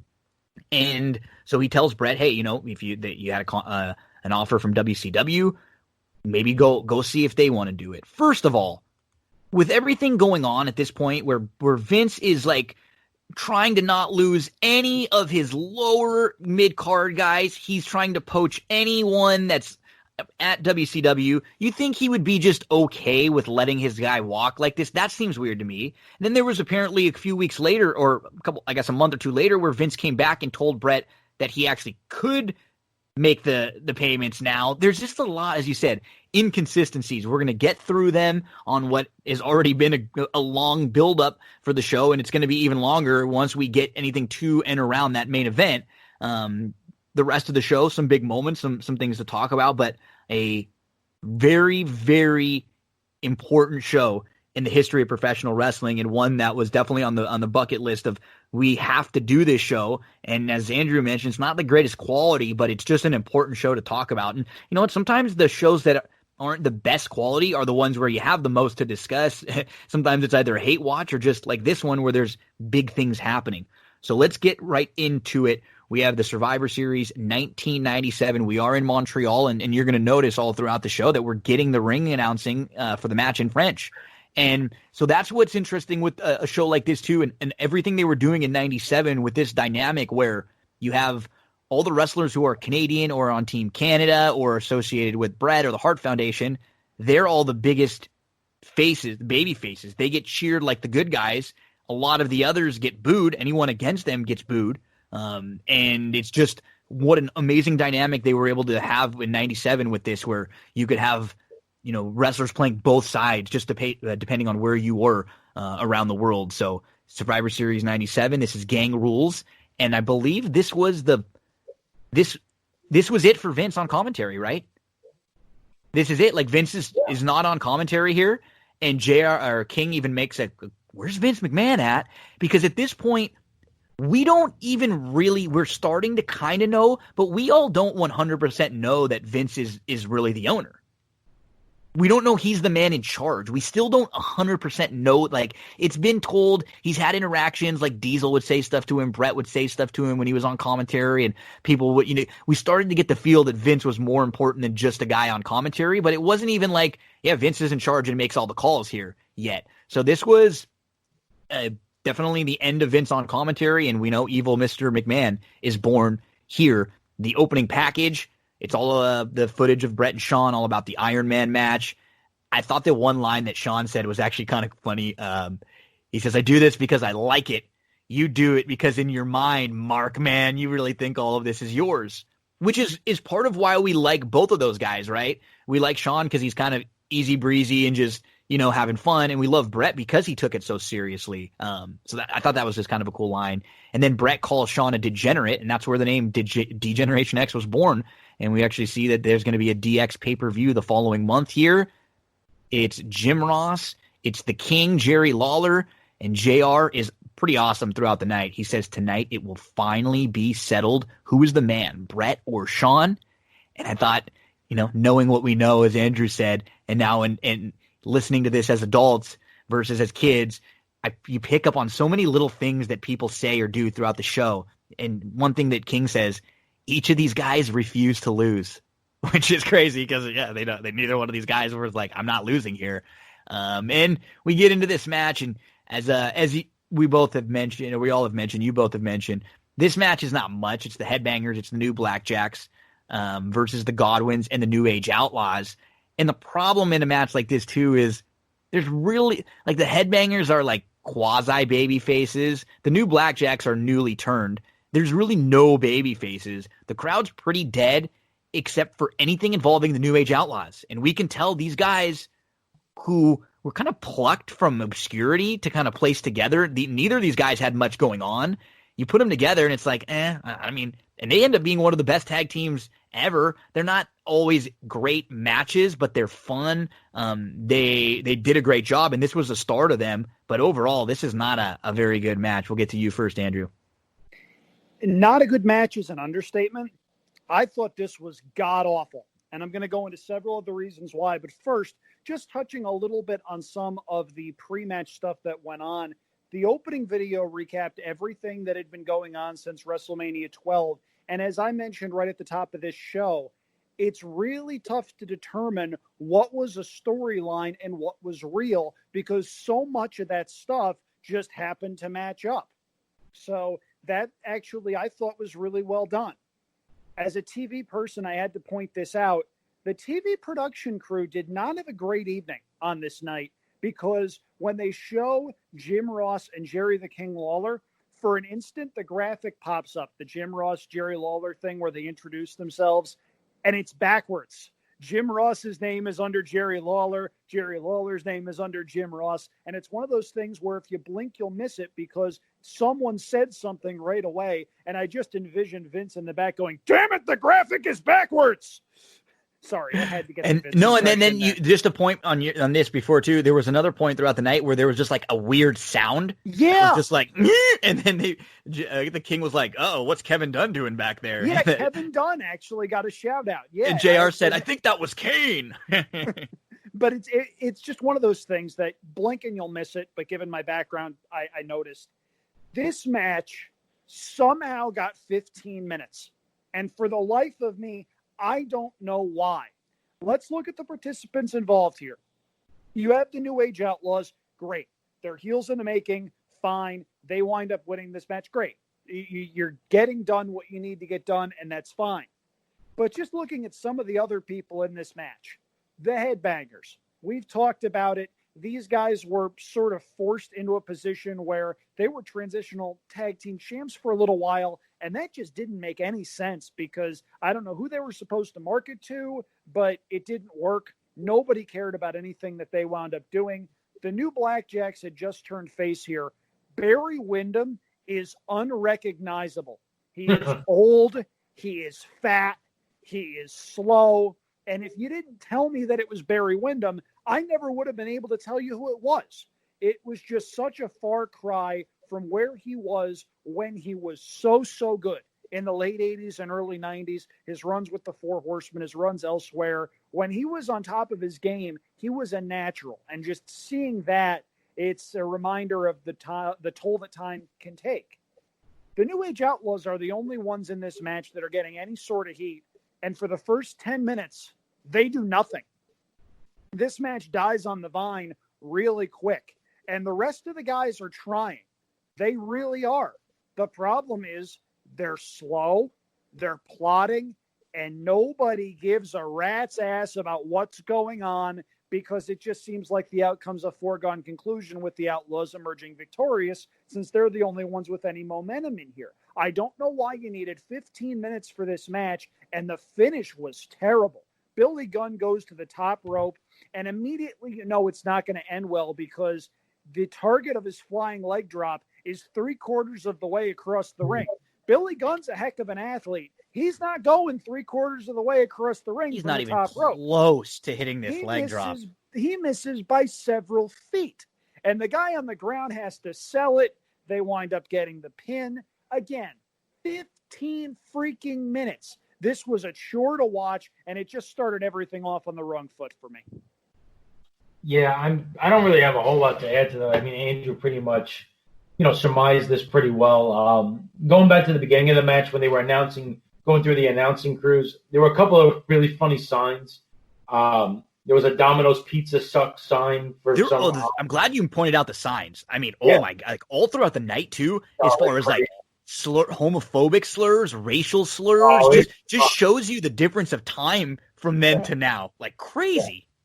Yeah, there's Owen break his neck. There's a sign for Zeus behind Jim Ross. Like, where did that come from?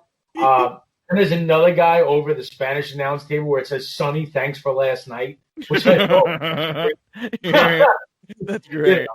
I mean, there's some really funny signs. Yeah, I mean, the one thing that I was really going to note, a couple things. Really, really slow across the board. The headbangers, who are supposed to be, quote, high-flying guys, are painfully slow. Like, for guys that are supposed to be they're whatever like Tatanka. You know what I mean? Yeah. It's like you remember them as being faster and quicker and moving around the ring, and that just wasn't who they were in the ring. Yeah. The pairings are very odd in this match. You got the Outlaws with the Godwins. It's just like two teams thrown together. And then the other big thing, that Andrew touched on, the finish was one of the worst finishes I've ever seen. Where, I mean, you couldn't miss a guy by more than Billy missed the guy off the top rope, and having to sell that. It was. I remember I was literally just sitting there watching it, and Amanda looked at me and she goes, "That wasn't even close." Close.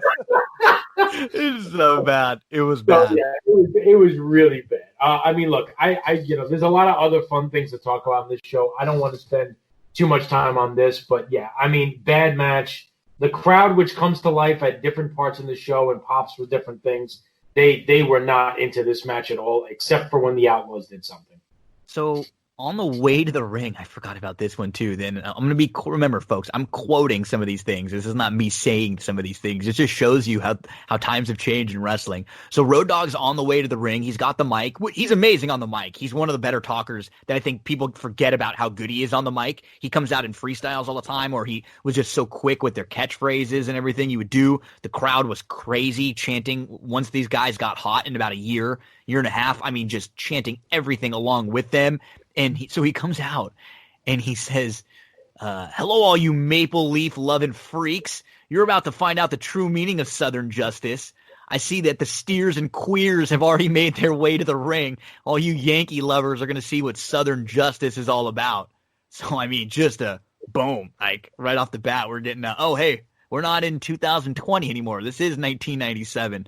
Where like people really didn't, which is crazy, didn't really look twice at you when you said something like that. King says if you could win matches with your mouth, that Road Dogg would be one of the champs around here. And JR says that Phineas spent 3 years in the third grade.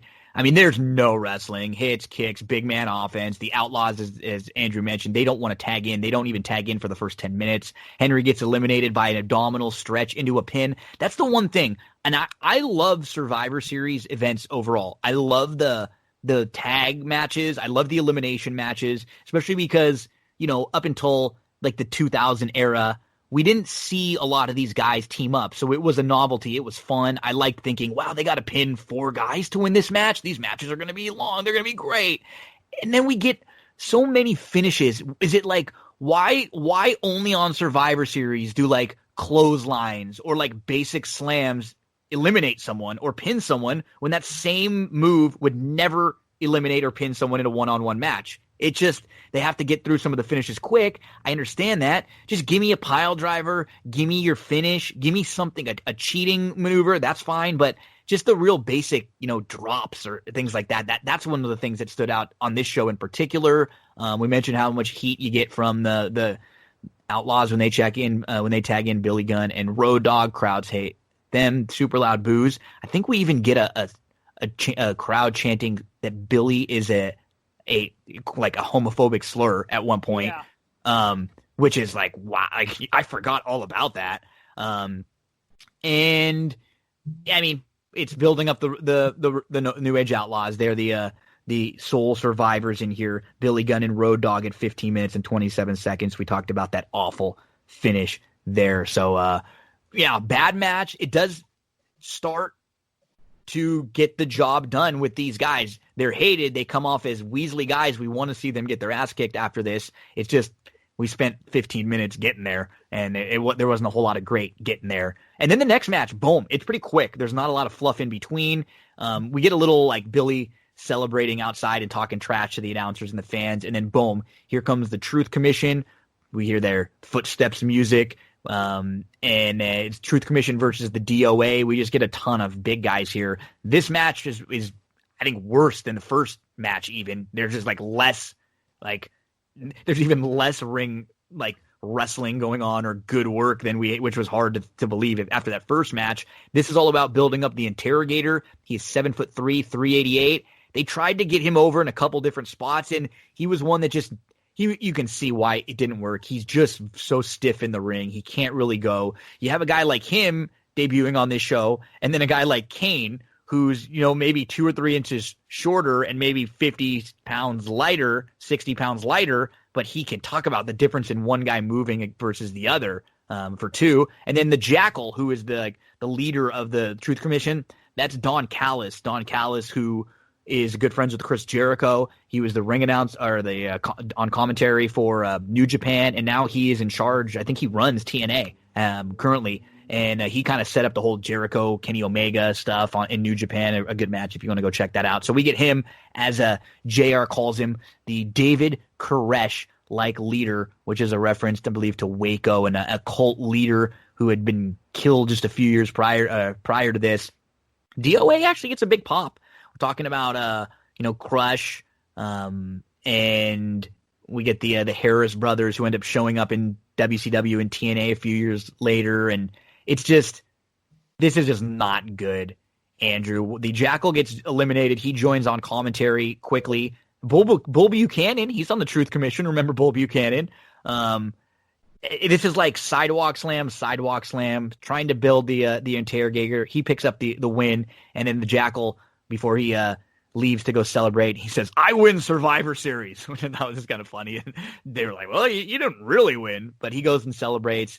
This one, I think altogether, the better thing about this match versus the opening match, Andrew, this one didn't even get the 10 minutes, so at least we didn't have to sit through quite as much.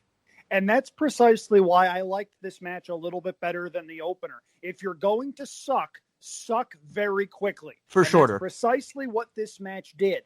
Now, you had the Truth Commission, and it was apparent right away what the purpose of this match was, because JR on commentary, talking about Kurgan the Interrogator, says he is the most imposing force in many, many years. They were not subtle. This match was to give Kurgan as much shine as they possibly could. Truth Commission comes out. DOA comes out. They get a little bit of a pop for the motorcycles. But I never understood the point of riding out on the motorcycles if all you have to do is park them right back where the entranceway starts and then walk all the way down the aisle anyway. To me, that made absolutely no sense. They didn't get to ride him as fast as LOD did down in SummerSlam 92 either. They had to really ride those things down to the ring. Now, to be fair, they probably were on less substances than Hawk was. So that's true. Call that a wash. So here's what happens. Kurgan has one move. I will give him credit for this. He, I thought, had a really good sidewalk slam. Yeah. And that's one better move than some other Giants in the past have had. Giant Gonzalez had no moves. Kurgan had one move. Progress. The Jackal gets murdered really early here to a surprising pop. And that's a credit to Don Callis, who's a very good performer. He's a good talker, knows the basics of pro wrestling. He just was never going to be a wrestler because he was a fairly small dude. He wound up making the most out of what he had, and he's wound up being a very good promoter, a good talker, a good manager. More power to him. So he winds up going over to the commentary booth, and he tries like hell to get this match over. That's, it's a task where you're doomed to fail, but he tried his heart out on commentary to try to get his guys over, specifically Kurgan. The less said about the in-ring portion of this match, the better. JR has a couple of instances where he mixes up Sniper and Recon and mixes up the Harris brothers because in both instances, they look exactly alike. They're wearing the same thing. Nobody knows who is who. It's just a bad situation all the way around. The aim was to put Kurgan over. They did that, and thankfully they did that pretty quickly. Yeah, very quickly. I mean, it was just kind of a goofy match. Yeah, I think this was their only, not to interrupt, I think other than Kurgan getting in the Rumble, and then them in the Rumble, I think this is like their only pay-per-view. We don't even see them. Like, they're done by like early 98. And justifiably so. Yep. You know, look, yeah, he's got one move. It's a sidewalk slam. But to be honest with you, I mean, I could sidewalk and slam a guy. I mean, you literally pick a guy up. He's parallel to the floor for 2 seconds, and then you just fall down. You know, I mean, that's all the move is. Somehow he puts away Crush with it. You know, Crush looks like he's in complete agony on the floor as he's getting pinned. Yeah, I mean, this is one of those gimmicks that just didn't work because the guy who looked like he was the indestructible force just couldn't wrestle. And, I mean, Vince gives big guys shots. We know this. He likes guys that look imposing. He likes guys that are big. And, he's going to throw a lot of them at the wall. Some of them are going to stick. He gave Glenn Jacobs quite a few opportunities as, Dr. Isaac yanked him and fake Diesel, and they came up with the cane thing and said, wow, this guy can wrestle a little bit, and it stuck. Kurgan, Interrogator, just did not stick. Thankfully this was faster and not as painful as the first match, but there's really not a whole lot else to say with what's going on here. Yeah, so the Interrogator ends up eliminating three guys in here. He eliminates Chains, then 8-Ball eliminates the Jackal real quick. Andrew mentioned he's out of there. The point is for him to get over onto commentary to try to get this match over. Let's see, Skull, Recon eliminates Skull eliminates Sniper. So we're down to Crush and the Interrogator. The Interrogator ends up winning, and he's the sole survivor, but never really. I mean, of all the guys they're trying to get over on this show, they have a damn good hit rate, and he's the one that we can just say really never makes it. He's just kind of becomes a background guy in the oddities, and he's just never really anything. But everyone else in the show that they try to build up, even though it's not a great show overall, they get the job done in most situations. So, those first two matches, which in my opinion, and I think everybody can agree, were definitely the low spots on the show. We are done and on from them. And now we're getting the fans that are interviewed outside. This reminds me of SummerSlam '92. They were doing it with the Bulldog and with Brett. Who do you think's going to win? Who do you like? And they would ask both sides. And we got, I think, a few more people that were saying Brett, but there were plenty in Canada that were on Sean's side or that thought Sean were going to win, which I think was a little surprising. And then right afterwards, I think is someone wearing a Rey Mysterio mask in there? Is that a Mysterio mask or just like a general mask? It looked to me like a Mysterio mask, I thought, one of the fans. And then King says he doesn't know if today is Halloween. Have you seen the faces on these people here in Canada? Which I thought was a pretty good line. So, I mean, this was just getting some of the fans here to see Darin. This was quick, but the King had a good line here. I love, and I'll mention it later, I love the King and JR dynamic right here. It seems like they've really found their chemistry, and this is like I think they do a really good job all throughout the show. Yeah, they do. The quips that are in there, they have a lot of material to work with. The crowd gets pretty hot. The whole Canada-US team. Jerry's got some good spots as well. We touched upon them. I know JR kind of hints at when they start the match between Brett and Sean, says like the smart money is that you'll never see this again, with an interesting line. Lawler had a good line where, I mean, we'll get into the stuff that goes on with Sean at the beginning of that match, but he says it's 20,500 and something against one. And it really is. I mean, it's crazy what's going on in that crowd, and we'll touch upon it. But yeah, you're right. They were both on point. I would say between the two of them working as a team, probably one of their better pay-per-views as a collective. I agree with that. And one of the good things about Lawler here is he's obnoxious, but not to the point where he's trying too hard. Completely agree. Lawler, in a lot of instances. There were times he did the 100%. job, but there were times where he was just trying way too hard, and you can tell. Here it seems natural, and he gets in a number of pretty good lines. There was one segment where somebody won a dinner, and instead of picking him, picked Steve Austin. And I thought that was pretty darn good heel work on Lawler's part, acting all disappointed that the girl wouldn't pick him to go to dinner with. It was a pretty good night for him, and it was a good night for JR. It was one of those instances where the commentary added to the action rather than subtracted from it. And this was one of those times where Lawler started to find his groove. It was in between the trying way too hard point and the sexual pervert point where he would yell puppies every other sentence. So you're getting the sweet spot with Lawler here. There's this all throughout the night, and I think you can feel it from the announcers, and I think that even helps like keep them on top of their game. There's this weird, nervous kind of like anxiety energy throughout the building, you know, because a lot of people don't know what the hell's going to happen. Like they don't know. You could tell that like the Team Canada guys too, everyone kind of gets in and out of the ring pretty quickly for the most part in between matches. Vince is backstage now where a lot of times he's been on commentary. So they're probably all a little nervous backstage. There's just like this weird overall energy that you don't really feel in a lot of other shows, and maybe it's me looking back and feeling it a little bit more, but it kind of feels like tense, you know, most of the night throughout in here. We get to Kevin Kelly. He's talking to Stone Cold Steve Austin backstage, who's going to be making his return to the ring tonight. Stone Cold is, you know, he's giving us Stone Cold, but he does mention he's a little bit nervous about his neck. He's just going to go out there and be Stone Cold. Now the show really starts to pick up in this Team USA versus Team Canada match. We get footage of Steve Blackman. And you know what? This is something that WWE doesn't do enough nowadays.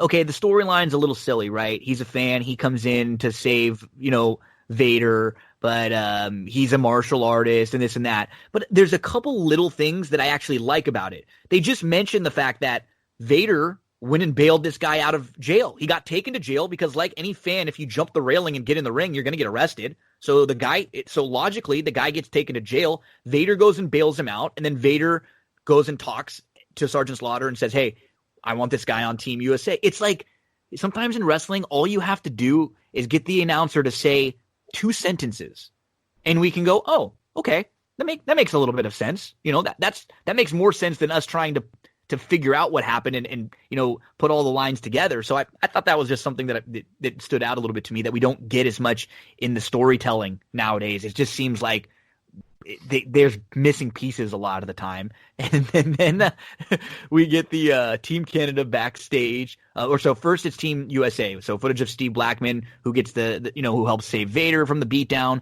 Vader bails Blackman out, then asks Slaughter if he can join Team USA. It's a Vader USA promo. And it's pretty much just Vader. He's talking about Team USA. He's a babyface here. He said it's not just Vader time tonight. It's America's time. Quick words from Steve Blackman. It's funny. I don't know if he was doing this accidentally or it was part of the character, but Mark Marrow is like trying so hard to get his face in the camera or like get right in the middle or like almost looks like he wants to talk so badly. And then we get the Kurt Angle music. And here comes Team USA. Huge pop for Sable. And Goldust has the FU on his face paint, which means Forever Unchained. So we get this, and then the other backstage promo, and then I'll let you guys comment on that before we get into the match. So it's Team Canada backstage. Bulldog's talking, and then Doug Furnace gets on the mic, and he badmouths America. Again, it's just simple, right? He says, "I left America." And it's just, okay, now we get this is a guy who is an American and he doesn't like America. We can kind of understand that Neihart, his family's there, so he's more of a Canada guy, and Bulldog, obviously, in the family too. So it kind of makes sense, even though all these guys, 3 of them aren't from Canada. It's just little things about at least giving me more to the story, which I like. And we get, JR, as I just mentioned, this to me too, and this was the point that I kind of figured it out. This is the best that he's ever been, JR too. And Andrew, you hit it on King, because we get the background stuff like we used to with JR, but not overkill. He's found his voice. It's not kind of like that young voice. He's really like grown into that JR voice where we get all the sound bites. He's intense. He's got chemistry with King. He's quick-witted. He's comfortable. He just feels like he's the man here. And in my opinion, in this next window of like 3 or 4 years, he is good, as good as any wrestling play-by-play man ever in the history of wrestling. He's on his game here, and we get the huge pop for Team Canada. JR says what we're thinking. He doesn't try to lie or BS to us. Only one of Team Canada is actually from Canada, and it's just LaFawn. So, Andrew, what are your thoughts on those two like promos and the setup to this match? There were certain dynamics where the Canada anti-US thing worked, and there were certain dynamics where it didn't. This felt really forced to me because you have Vader cutting an anti-Canada promo. In any other country, Vader and company would be the faces here. That didn't work for me. Also because Vader's not a face. Vader is the guy who looks like he's going to kill you. And most of the time during his career, he did. See also the fact that Mick Foley asks us to lend him an ear. See what I did there? Yeah. Anyway, well played. Team Canada cuts the heel promo. They're supposed to be faces. Hearing Bulldog talk about Team Canada in the thickest British accent you can imagine made me laugh. JR said what we were all thinking. Lawler jumps down his throat saying, "Don't let the facts get in the way of a good story." Boy, there are some people that are really taking that philosophy and running with it. I'll leave that right there. 2020. So this is Blackman's WWE debut, and he gets a lot of offense here, and he doesn't lose clean. He gets counted out. I thought this was a pretty good debut for him, and he wound up to a little bit of a career himself. It was only a 3, 4, 5 year run because he was already sort of an older guy, but he was able to establish himself in the mid-card and was, at the very least, a reliable, consistent performer. The stuff he did with Al Snow as part of Head Cheese was pretty darn funny. So that worked pretty well. Bulldog gets a gigantic pop for suplexing Vader. Bulldog being the big, strong guy, Vader being the big dude who doesn't usually leave his feet. That was pretty cool. I liked this match. Vader and Neidhart get a really good power sequence in for a couple of minutes, and Vader does his part to try to carry this match because while the Survivor Series match is usually 4-on-4, in this case it was more so 4-on-2. Blackman gets eliminated early via countout. Goldust does nothing. Literally nothing. If there's ever an instance of a wrestler crying for help, this was it. Because Goldust was blown up physically. He looked like a big gold helium balloon. That's how large he was. Does nothing over the course of this match. Walks out on the team. It just looks like he is in absolutely no condition to perform. It wouldn't get much better for him at WrestleMania the next year when he teams with Luna against Mero and Sable. It just, that was uncomfortable to watch, and it just makes me marvel at the fact that 23 years later, Dustin Rhodes is in as good physical condition as he's ever been, and I'm just happy he's still around. This was a good match. I enjoyed this match in contrast to the first two. Goldust ditches Vader, the crowd boos Goldust, and Lawler hits the nail right on the head, saying, "What are these idiots booing him for? They should be cheering." Yeah. But that goes to show how good a job Vader was doing in the ring. Vader turns back the clock a good 6-8 years in this match. He looks like a killer, and it takes Bulldog bashing him with the ring bell to knock him down to where he winds up getting pinned. I thought this was the best match on the undercard by a pretty considerable distance. I loved the Mark Mero, Doug Furnas punch exchange. Yeah, that Mero, was good. I'm glad you mentioned that.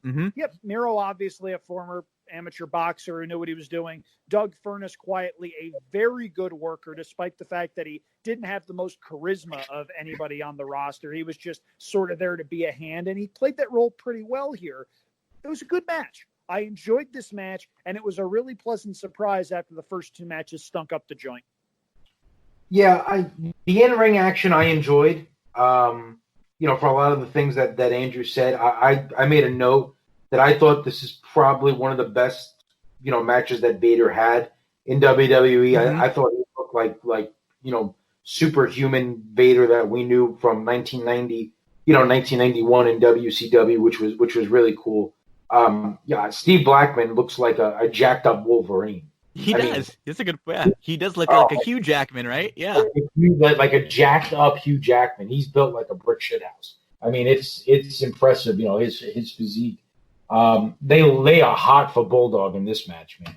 I mean, every time he tags in, you get a pop, any kind of a big move. He looks like he's setting up, to hit the running power slam at one point, and the place comes unglued for it.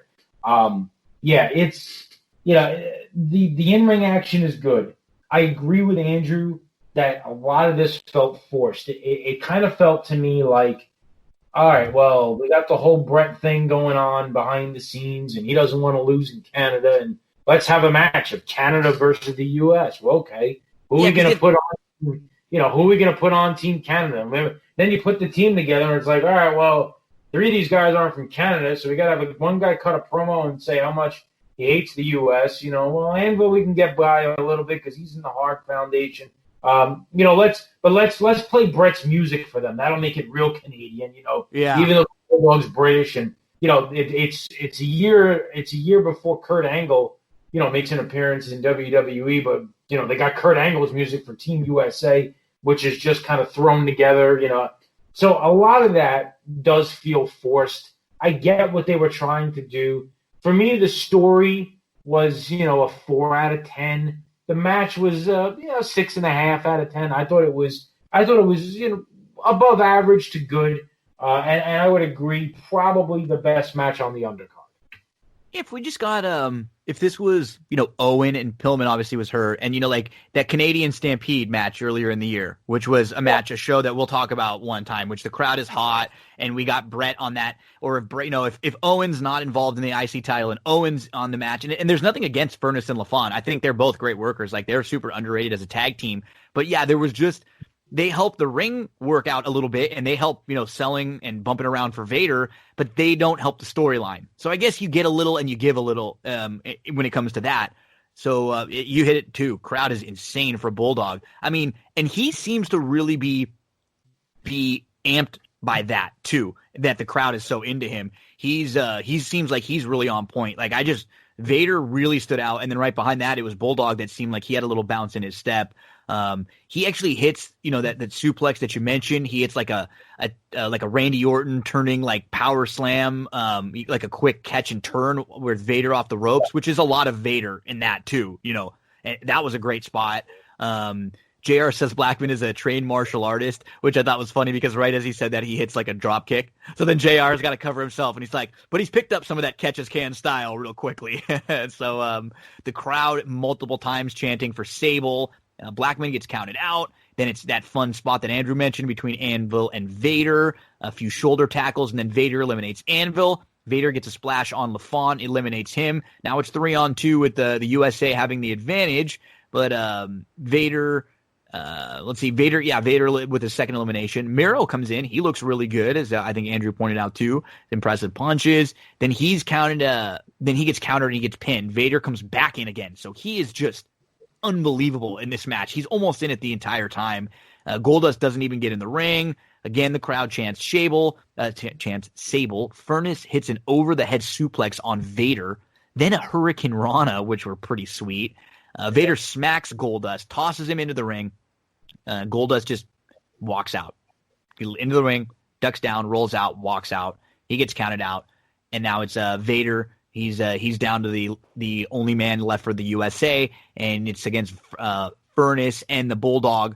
It's a Vader bomb on Furnace for the pin, and Bulldog is waiting right behind him with the ring bell. He nails Vader in the back of the head for the 1, the 2, the 3. Team Canada, where 3 of the 4 are not from Canada, ends up winning. But the crowd's hot. The in-ring work was good. It was just the story that needed a little more. It felt a little forced with some. We didn't. Even if someone like the Patriot, who had been around for a while and was gone, I think he was in the pay-per-view a month before this. If he's on the USA team instead of like Goldust or whatever, it feels a little more at least like USA guy there. Unquestionably, yeah. Or a Duggan, or you know what I mean? Like just someone that had been more of a USA. And it just felt weird having Vader be the man that's all patriotic. We're like, really? This guy's like championing the U.S. cause. So that was the one thing. I got an idea actually on that note, and it didn't occur to me until just now. You have Sergeant Slaughter right there. Yeah, it's not like he could have done a whole heck of a lot, but could he the have captain been of the team? Done a couple of spots and Could have done more than over? Goldust. Absolutely.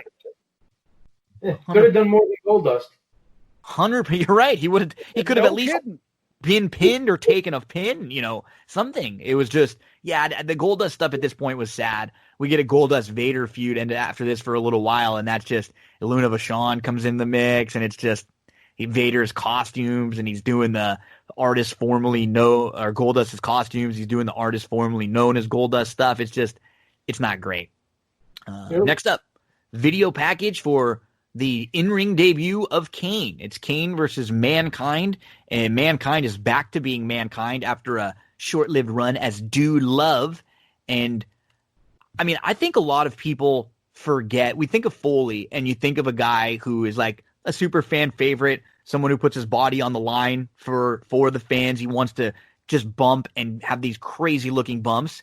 This era of Mick Foley, and it started when he got the opportunity in ECW to really just say whatever the hell he wanted and talk trash to the WWF and the WCW and cut these like real promos. His promos from 96 and really on, but especially as Mankind, they're really underrated. He does the stuff that's like he's pulling the hair out stuff. He does the one with Jim Ross, the interview where he's kind of rocking and he talks about his family growing up and he's just very, very good. I think his mic work is underrated. He says he doesn't want this to be remembered as a wrestling match because it won't be. It's Mankind versus a brick wall. He's not going over or around. He's going through it. He screams, at Paul Bearer, and then he ends it with the "Have a nice day." Darin, I thought this was an excellent promo. Yeah, and you're spot on about that. And the fact that he was able to do that in 3 different characters too, really speaks to what kind of a worker he was. You have a guy who cultivates a character, and obviously Cactus Jack, being probably the closest thing, to a Mick Foley character. Although Mick always said that he was envisioned himself as Dude Love as a kid, and that was his character.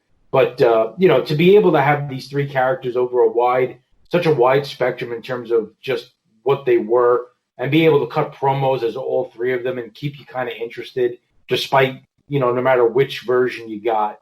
I totally agree. The stuff that he did with Taker as Mankind was great. They had to kind of do something to freshen them up. They gave him the extra characters. Obviously, there was a pop when Cactus Jack eventually showed up.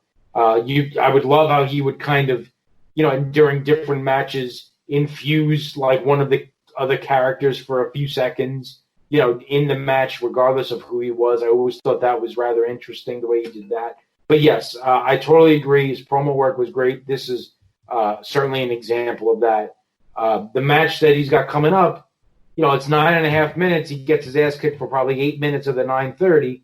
But, he does it in the Mankind style like he did against The Undertaker, taking big bumps, getting the oohs and ahs. And the only thing I was waiting for was The Fiend to come out because of the red light. Mick Foley is one of the top promos in wrestling history. The dude was brilliant. And I remember the story Bret Hart told in his 9,000-page book about how when Mick Foley came into WWF at the time, he thought Foley was just this garbage wrestler who didn't offer a whole heck of a lot. Then he sat down with Foley and just talked the business and talked angles and talked promos and whatnot, and came away going, this guy is a genius. And that's the same stuff that Vince picked up on, because Vince was not crazy about Foley either. Foley was JR's hire, and Vince hired him on board. And it wasn't until Foley did the series of sit-down interviews with Jim Ross that he came around and said, this is fantastic. And they figured out what to do with him. That's what Mankind and Mick Foley did. He found ways to keep people engaged, even in things that were further on down the card. He had a cage match with Triple H at a SummerSlam, I believe it was. And even that match was shockingly good.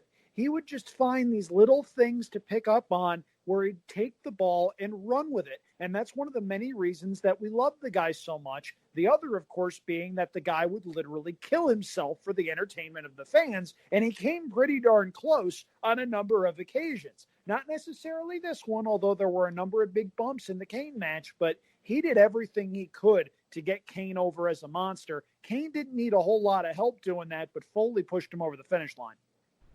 Just one thing to remind you about too, Darin. You are the one that's going to be picking which show we discuss next. So if you haven't been thinking about it yet, you got the next kind of half of our discussion here. And I do want to mention, because I've got a ton of sponsors coming up for the next few weeks, that right now is a great time for some of you out there who are listening to go to sarahcandles.com and get a couple candles. And right now, if you do so, use the promo code GINO, you can get 10% off. I know the people that created Sarah Candle Company. I went to school with Tyler Herringer. He was a grade below me, went to school from kindergarten through 8th grade all the way up, know the family well. These are candles that they were making just for themselves, and they ended up realizing, hey, you know what? We might be able to make a business out of this. They're natural soy wax. They burn longer, and they're better for you. They were made because they're healthier. They don't get those toxins that you get in some of those other candles. 25 different scents. Use that promo code GINO. Get you 10% off of your entire purchase. And hey, if you're like a horse racing fan, they have a scent that's named Del Mar. And I promise, guys, it's not just my losing ripped up tickets. It's just not like the burning fumes of those. It's actually a good smelling candle. So check out my friends at sarahcandles.com. That's CERA candles.com. Time for Kane's official WWF debut. And I mean, this was, I think with the red light, it's like we've seen when they've done things like this, as you mentioned, The Fiend. It's something that I never mind when they have an idea, they execute the idea, and it doesn't really work, and then they move away from it. I'm fine with trying things, right? Try things. Some things work, some things don't. If it doesn't, you just say, hey, this was something that looked better on the drawing board when we chalked it up. And I think the red light, it's a little too much. It's fine in a squash match. But if you're going to be going in a match like this, it's almost 10 minutes with Foley and with Mankind, I think you want the regular lighting. Mankind attacks him Kane before he gets to the ring. Remember, a lot of this story, too, is about how Mankind was with Paul Bearer for a while. He was Paul Bearer's guy for about a year in his charge against The Undertaker in matches where he actually beats The Undertaker. He gets a main event, title match against Shawn Michaels in a really good match that he has at an In Your House where they have just a great, like 4.5-star match. And the one thing we noticed about, Mick in this match is, Mankind, every bump he takes is just so much more devastating in his attempt to get Kane over, sell his character, and entertain us. It's just way more than anybody else would do in the same moves, in the same bumps, in the same way trying to get someone over. Kane tosses Foley into the steps early on. Mick is just making him look great. It's the red lighting, as Darin mentioned. It's like a horror movie. And Mankind does that awesome clothesline where he hits the clothesline and he goes over the top with you, like the double clothesline. Kane continues to nail him with the steps, and then things start to slow down a little bit because we can tell Kane's still green. He's learning. This is the very beginning of the Kane character, and there's just lots of little things they try and do for him to make him seem like The Undertaker, which I like, the sitting up, the little landing on his feet, little touches that show, oh, he's like his brother. Look, his brother does that, so of course Kane's going to do that too, which I kind of like. Just little things they did. They did a hell of a job with this Kane character, with this story. Darin, I know you mentioned it before in previous shows that we talked about. They had been building this guy for a while. He came in, they made him look like a monster, and this wasn't the Giant Gonzalez. This wasn't the Kamala that you bring in to face The Undertaker or the fake Undertaker or any of the guys that they lined up. Can I do it? Please do it. Please do it. He's a big guy that can move. Dun, dun, dun. Shot, shot, shot, shot, shot, shot. They did one of the best jobs ever with characters with Kane. We think about The Undertaker, but I mean, he is on that short list of, this was a cartoony, goofy character when you think about it, but we all we took him very seriously throughout his entire career. I think in terms of creative and the ideas that they came up with over the course of the last 30 some odd years, I think the Kane character and what it represented was one of their best ideas of all time. It really was. Yeah. And the proof of the pudding is that it was a character based on another character, and both of them went on to wrestle for another 20 plus years as that character. Now, granted, there are, characters adapt, and, obviously he couldn't stay this mysterious monster for 20 years. Things need to change. But Kane, corporate Kane, big red machine, whatever you want to call it, continued, as did The Undertaker. I love some of the stuff. Number one, the early Kane look was my favorite look. That one sleeve outfit. The mask I thought was, I love this original mask of Kane. It kind of has that, Mike Myers kind of like insane looking thing where you can kind of, it's like flat face with a little sliver of a mouth. I love the, like, when Mankind comes in and he starts like tilting his head to the side, like some kind of like a, sick, diluted monster. You could tell he definitely did his homework, watching horror movies and taking little things from different characters in horror movies and putting them all together. And then you're right. I mean, some of the sells, that bump that he takes where Kane just kind of hops on the apron and throws him off the top rope down to the floor with, the thud that you hear there. That's a serious bump that he took there. It was a cool spot for Kane. This served the purpose of building up Kane as a potential monster. I was infatuated with him when he first came out. But, yeah, I mean, all kidding aside, in my opinion, one of the best ideas / characters that, WWE has had in the last quarter of a century. How many times has WWE tried and failed to do a second version of a popular character in any form? You have Lex Luger being the American hero after Hulk Hogan. That's just one example. There's a whole bunch of other ones. The tag teams, you know what I mean? Yeah. Like the recreations, anytime they put the word new, in front of a team that wasn't New Age Outlaws, the new Blackjack, the new Rock, like how many, exactly. And this was a home run with Kane. Yeah. I mean, anytime they tried to pigeonhole somebody into the Legion of Doom, my goodness. Mm-hmm.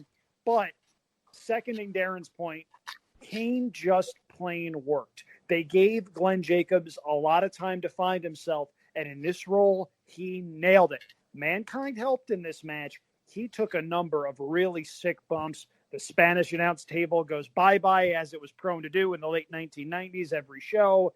The one bump I wasn't crazy about, that unprotected chair shot to the head, knowing what we know now, oh, man. This was not a terrific match, though, in all seriousness. But as far as the storytelling and doing the job of putting Kane over as a monster by putting him over a guy The Undertaker had feuded with for a large part of 96 and 97, it checked the box. Yeah, I think there's a point. It's not like a terrific match, but it did what it's supposed to do, and it was never supposed to be a terrific match. It's supposed to be, as Mankind mentions it in his promo, I don't want anybody to think of this as a wrestling match. I want you to think of this as a fight. At one point early on, he gets the advantage for a while. Foley does. He tosses Kane into the steps. Then he uses the chair. He hits a pile driver, and he signals for the mandible claw. And at this point, Kane's down for like a minute in the ring, a while, because he goes and puts the mandible claw on Paul Bear, who sells it. And then Kane sits up. He ends up attacking Mankind from behind. And that's when he hits that from the apron, which is kind of like a choke slam push. He chokes him and then pushes him, and Foley just leaps, goes through the Spanish announce table. I mean, that thing's like 6-8 feet away from where they are. It's not just like right there. Nasty bump. Somehow he actually gets back and has the advantage for a little while. He hits the DDT on the floor. He crawls to the ring. He hits the elbow off the apron on Kane. He only has a few minutes of offense throughout the match, as Darin mentioned, but the spots are good, and he actually makes his offense look like it means a lot, and it does impact Kane a little bit. This isn't completely a squash. They want to make sure that, because they've built Mankind in this Foley character for a while, so they want to make sure that, getting over him does take work, which we've seen with The Undertaker. Foley gets caught up on the top ropes. He gets slammed by Kane onto the floor outside the ring, and then Kane hits a tombstone pile driver for the win. Yeah, I did what we needed to do. We get the start of Kane, and he's going to be someone that, and one of the shows you've mentioned this, Andrew, if you find someone who says a bad word about Kane, it'll be the first time I've ever heard it. Yeah. Because, I mean, from CM Punk to Bret Hart, you hear everybody say really positive things about him. Yeah, people say it. Working with Kane, working with Glenn was like a night off. The guy got the business. He wasn't necessarily the best in-ring worker, but he was always willing to listen to guys who were in the ring with him, and he always had a mind for what would get over. He would do the little tweaks to the Kane character, and things that shouldn't have necessarily gotten over got over huge. I'm not going to go into the couples therapy thing that he did with Daniel Bryan. Oh, that was great. Team Hell No. Yeah. That was a high point in this podcast when I reenacted that promo. I have to tell you, if you're ever doing a greatest hits montage of any of our shows, that's got to be on there. Yep. But kidding aside, Glenn Jacobs was a heck of a performer, sharp guy. He's now in politics. He's the mayor of a town in Tennessee. Good for him. And it's a case where this was a guy who, it took a while, but once he found something that worked, they were off to the races with him. So we will get to the next interview now. This Darin, wasn't this weird? Just kind of like on the show, like knowing. So we get an interview where Michael Cole interviews Vince McMahon and Sergeant Slaughter backstage. And they talk about how elevated security is there to make sure this match goes on. And at the end, he says, Mr. McMahon, who's going to win? And Vince says, I don't know. This just was like a weird thing to have on the show. Yeah, it's and that kind of speaks to the point that I was going at. This promo to me, the way it's presented, everything I think here is done with a purpose. Why are they asking Mr. McMahon? Why are they asking Vince? The way he's asking it, who's going to win? It's almost implying that, well, Vince, yeah. So why have that promo? Why have Vince out at ringside? And we'll get into this more and more as we get closer, but this is one of the parts of the show that to me, and look, you could say maybe I'm giving Vince too much credit, and maybe I am. But I believe that this is all part of the most well-orchestrated work in wrestling history. And a part of it being that the theme of it is everybody involved in it made out like a bandit. Brett signs for $9 million. Sean gets a huge win over Brett, gets the title. And he's supposed to be the guy. Like we forget he gets hurt. And if he's not hurt in 98 to where we don't think he's ever going to wrestle again, he and Austin are the guy for the next few years. They're battling. 100%. The Mr. McMahon heel character is created, and it's not. And if you remember, that's something that's been in the works the better part of this year. And who has it been in the works with? Brett, who this entire time is gearing up to maybe leave for WCW, maybe resign. So, to me, this is all done with a purpose. And there's certain things as we get closer, and we'll talk about it when we get closer to the main event, that add to this. But this promo, I think, is there for a reason. And I think it is all part of what they put together on this night. Darin, I need to tell you something. Your wife just called. She said she's taking down the board with all the twine that you have, linking all the different parts of the conspiracy together. She thinks you look like Shirley Day and It's Always Sunny in Philadelphia. She decided that was just not a good look.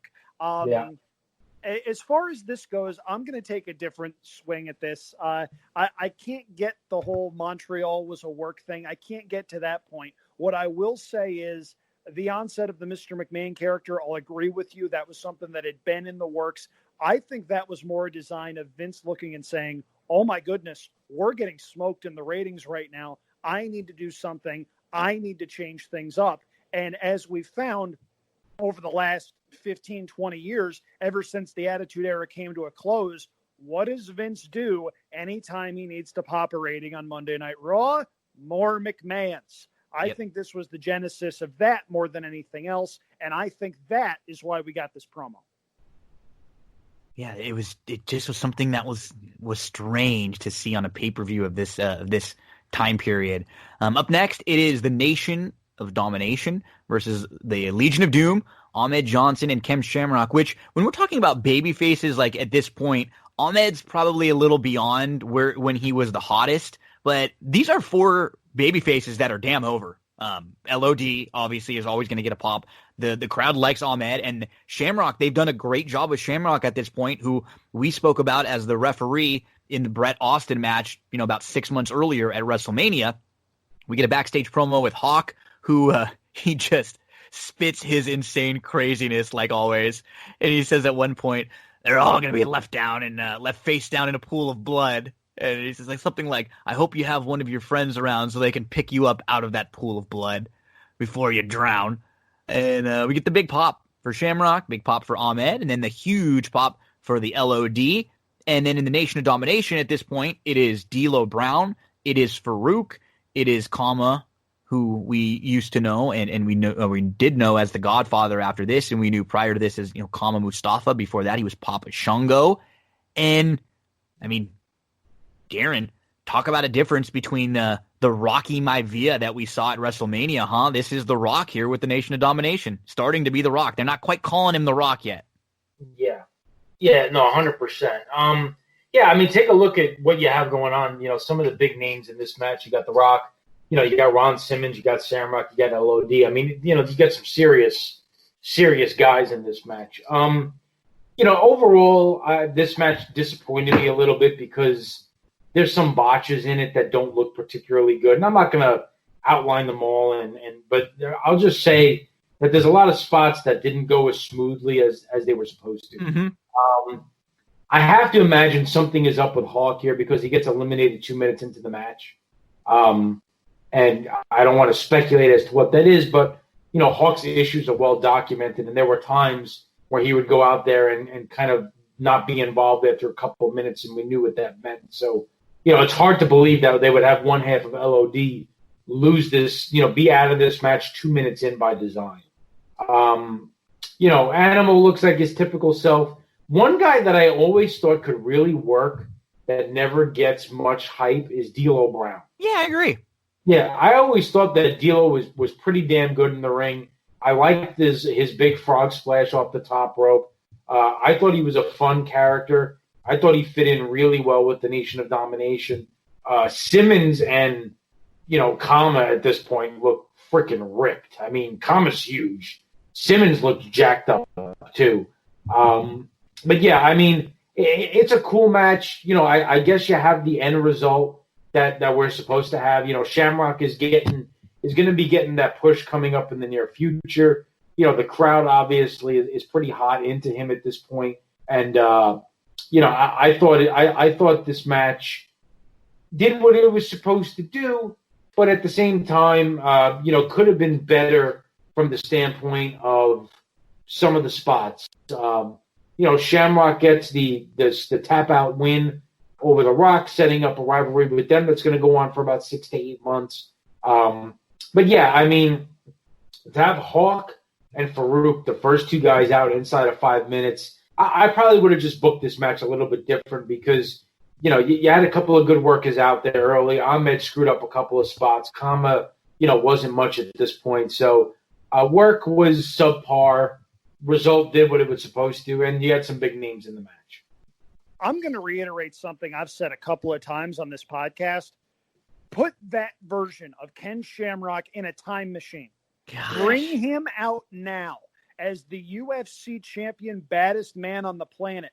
You have Brock Lesnar in a smaller package with stamina, not afraid to take crazy bumps. That would be the most entertaining thing in the world, given the 2020 in-ring style that's been adapted in large part because of UFC and MMA's explosion in popularity. He would be a gigantic star right now, and it boggles my mind that he wasn't a bigger star in his physical prime because the dude could go. He looked like the complete package a lot of the time, and I didn't think they did as much with him as they could have / should have. I'm glad you mentioned the Hawk promo because my very first note here is Hawk cuts unintelligible promo. If you put subtitles on there, it's literally just a bunch of question marks going, what the hell is this guy saying? Rock gets the quick pin on Hawk after the rock bottom. Ahmed Johnson, a guy that looked like $1 million right up until the bell rang, just cannot sell anything. No. And he's in a position where he's going up against bigger guys who, if the other guy isn't selling, they're going to look like crap. So as a result, the other guys looked like crap. However, the worst thing involving Ahmed Johnson was not his fault. He gets pinned, has his feet held down in front of 3 or 4 referees. This is just no terrible. one calls it. The ref is literally battling with Farouk to get him off of the pin. And it's like, why does this pin go through? And JR and King mentioned this a few times. Like, in all the kayfabe sense, there is some horrendous refereeing going on here. And that's kind of, I think, what they feel like they miss a lot of spots in that sense throughout the night. Yeah, and that was bad. New Age Outlaws running with the shoulder pads that they stole from the LOD. They get Animal counted out. From a storytelling perspective, I thought that was fine. My big beef with the end sequence of this match, and I thought the last 5 minutes of this match almost saved the match entirely. I've got one problem.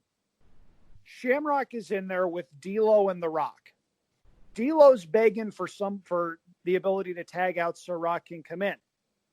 D'Lo tags out. They do a double team. Shamrock knocks them both over. Rock bails to the floor. Shamrock puts the ankle lock on D'Lo. He's not the legal man. Not the legal man. Yep. And D'Lo taps.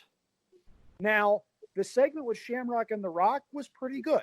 I agree. I'm not going to say it was great, but it was pretty good. Rock was still trying to find himself in the ring. He does the people's elbow to no reaction. Pretty stark contrast to what would happen in just a couple of years.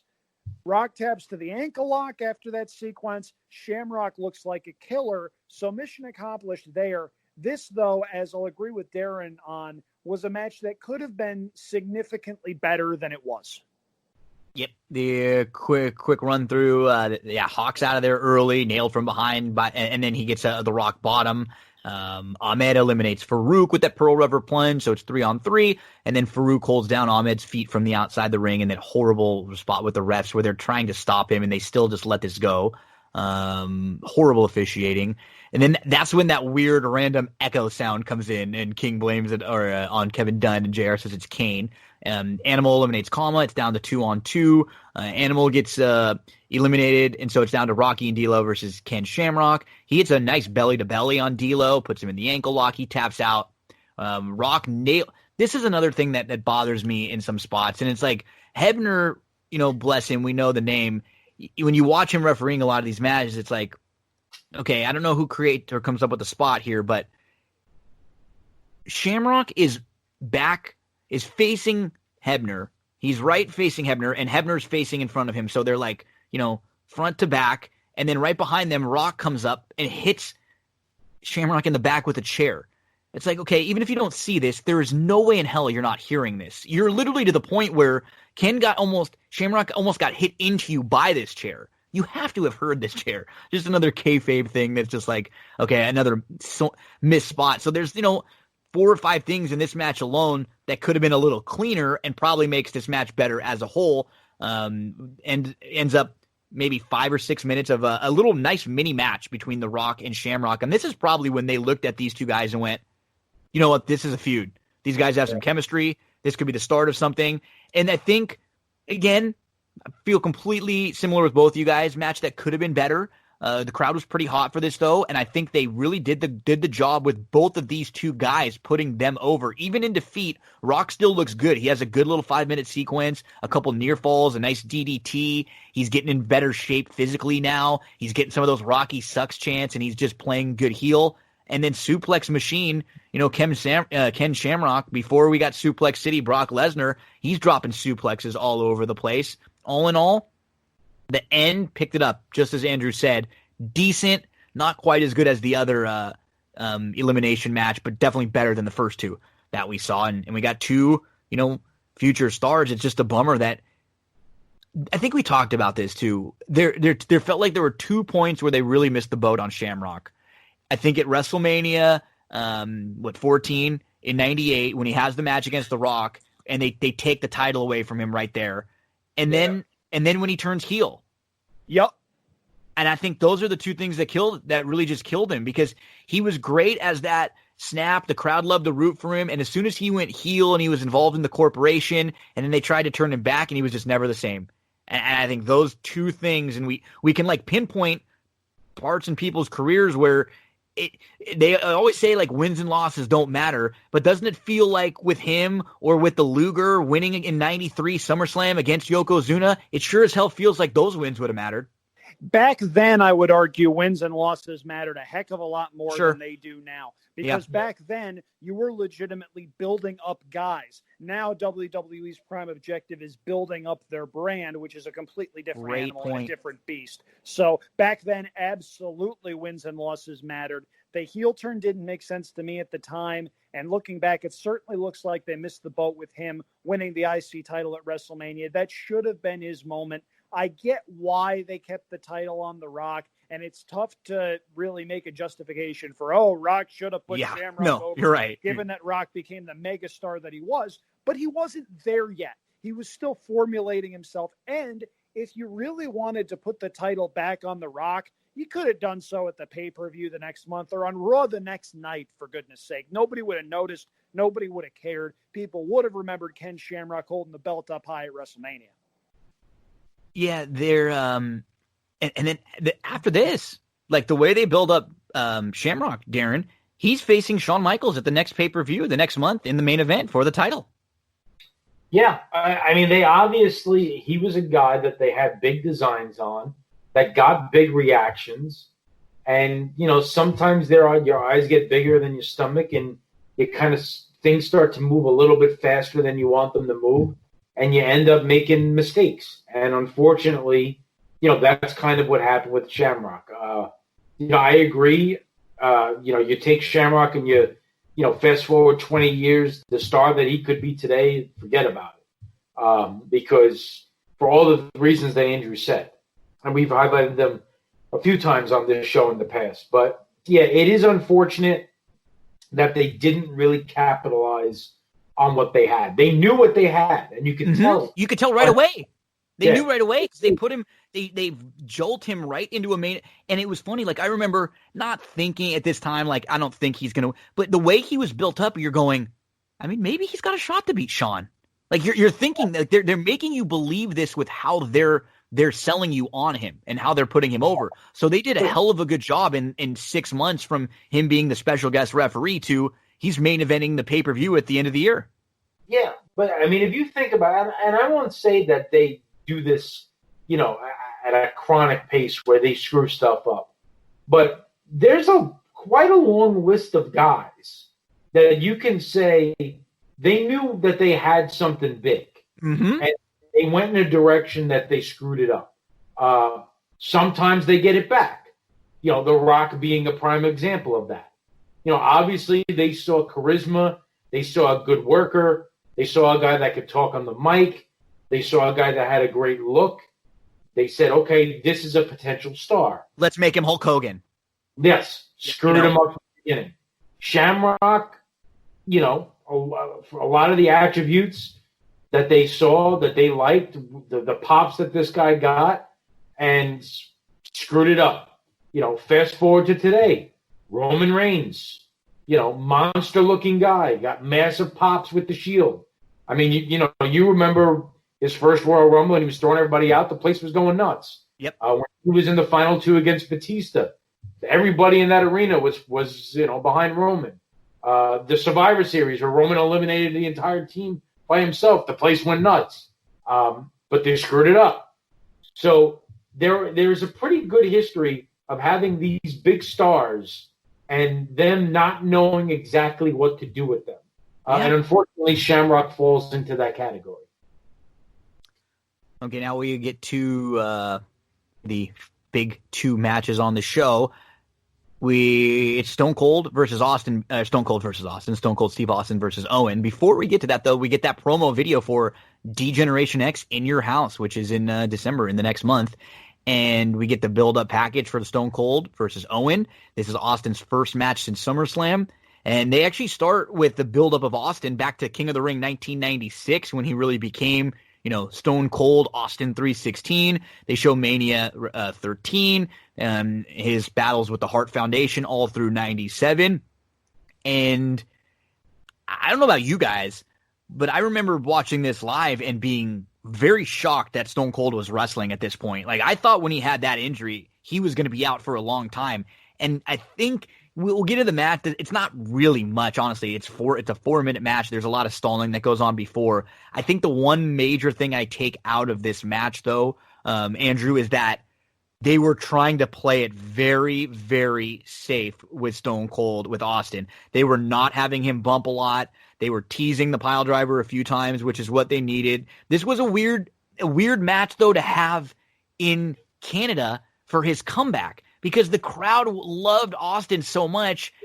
They didn't want to hate Austin, but they love Owen to the point where they're actually chanting at one point to break his neck. So that's the only thing I thought was a little bit weird. Maybe they could have had a better place for Austin to make his return. Honestly, when it's on the calendar, there's nothing they can do about it. It's still fine, and there's a lot of energy into it here. But if he's coming out at Madison Square Garden for his first match back, the crowd is absolutely insane.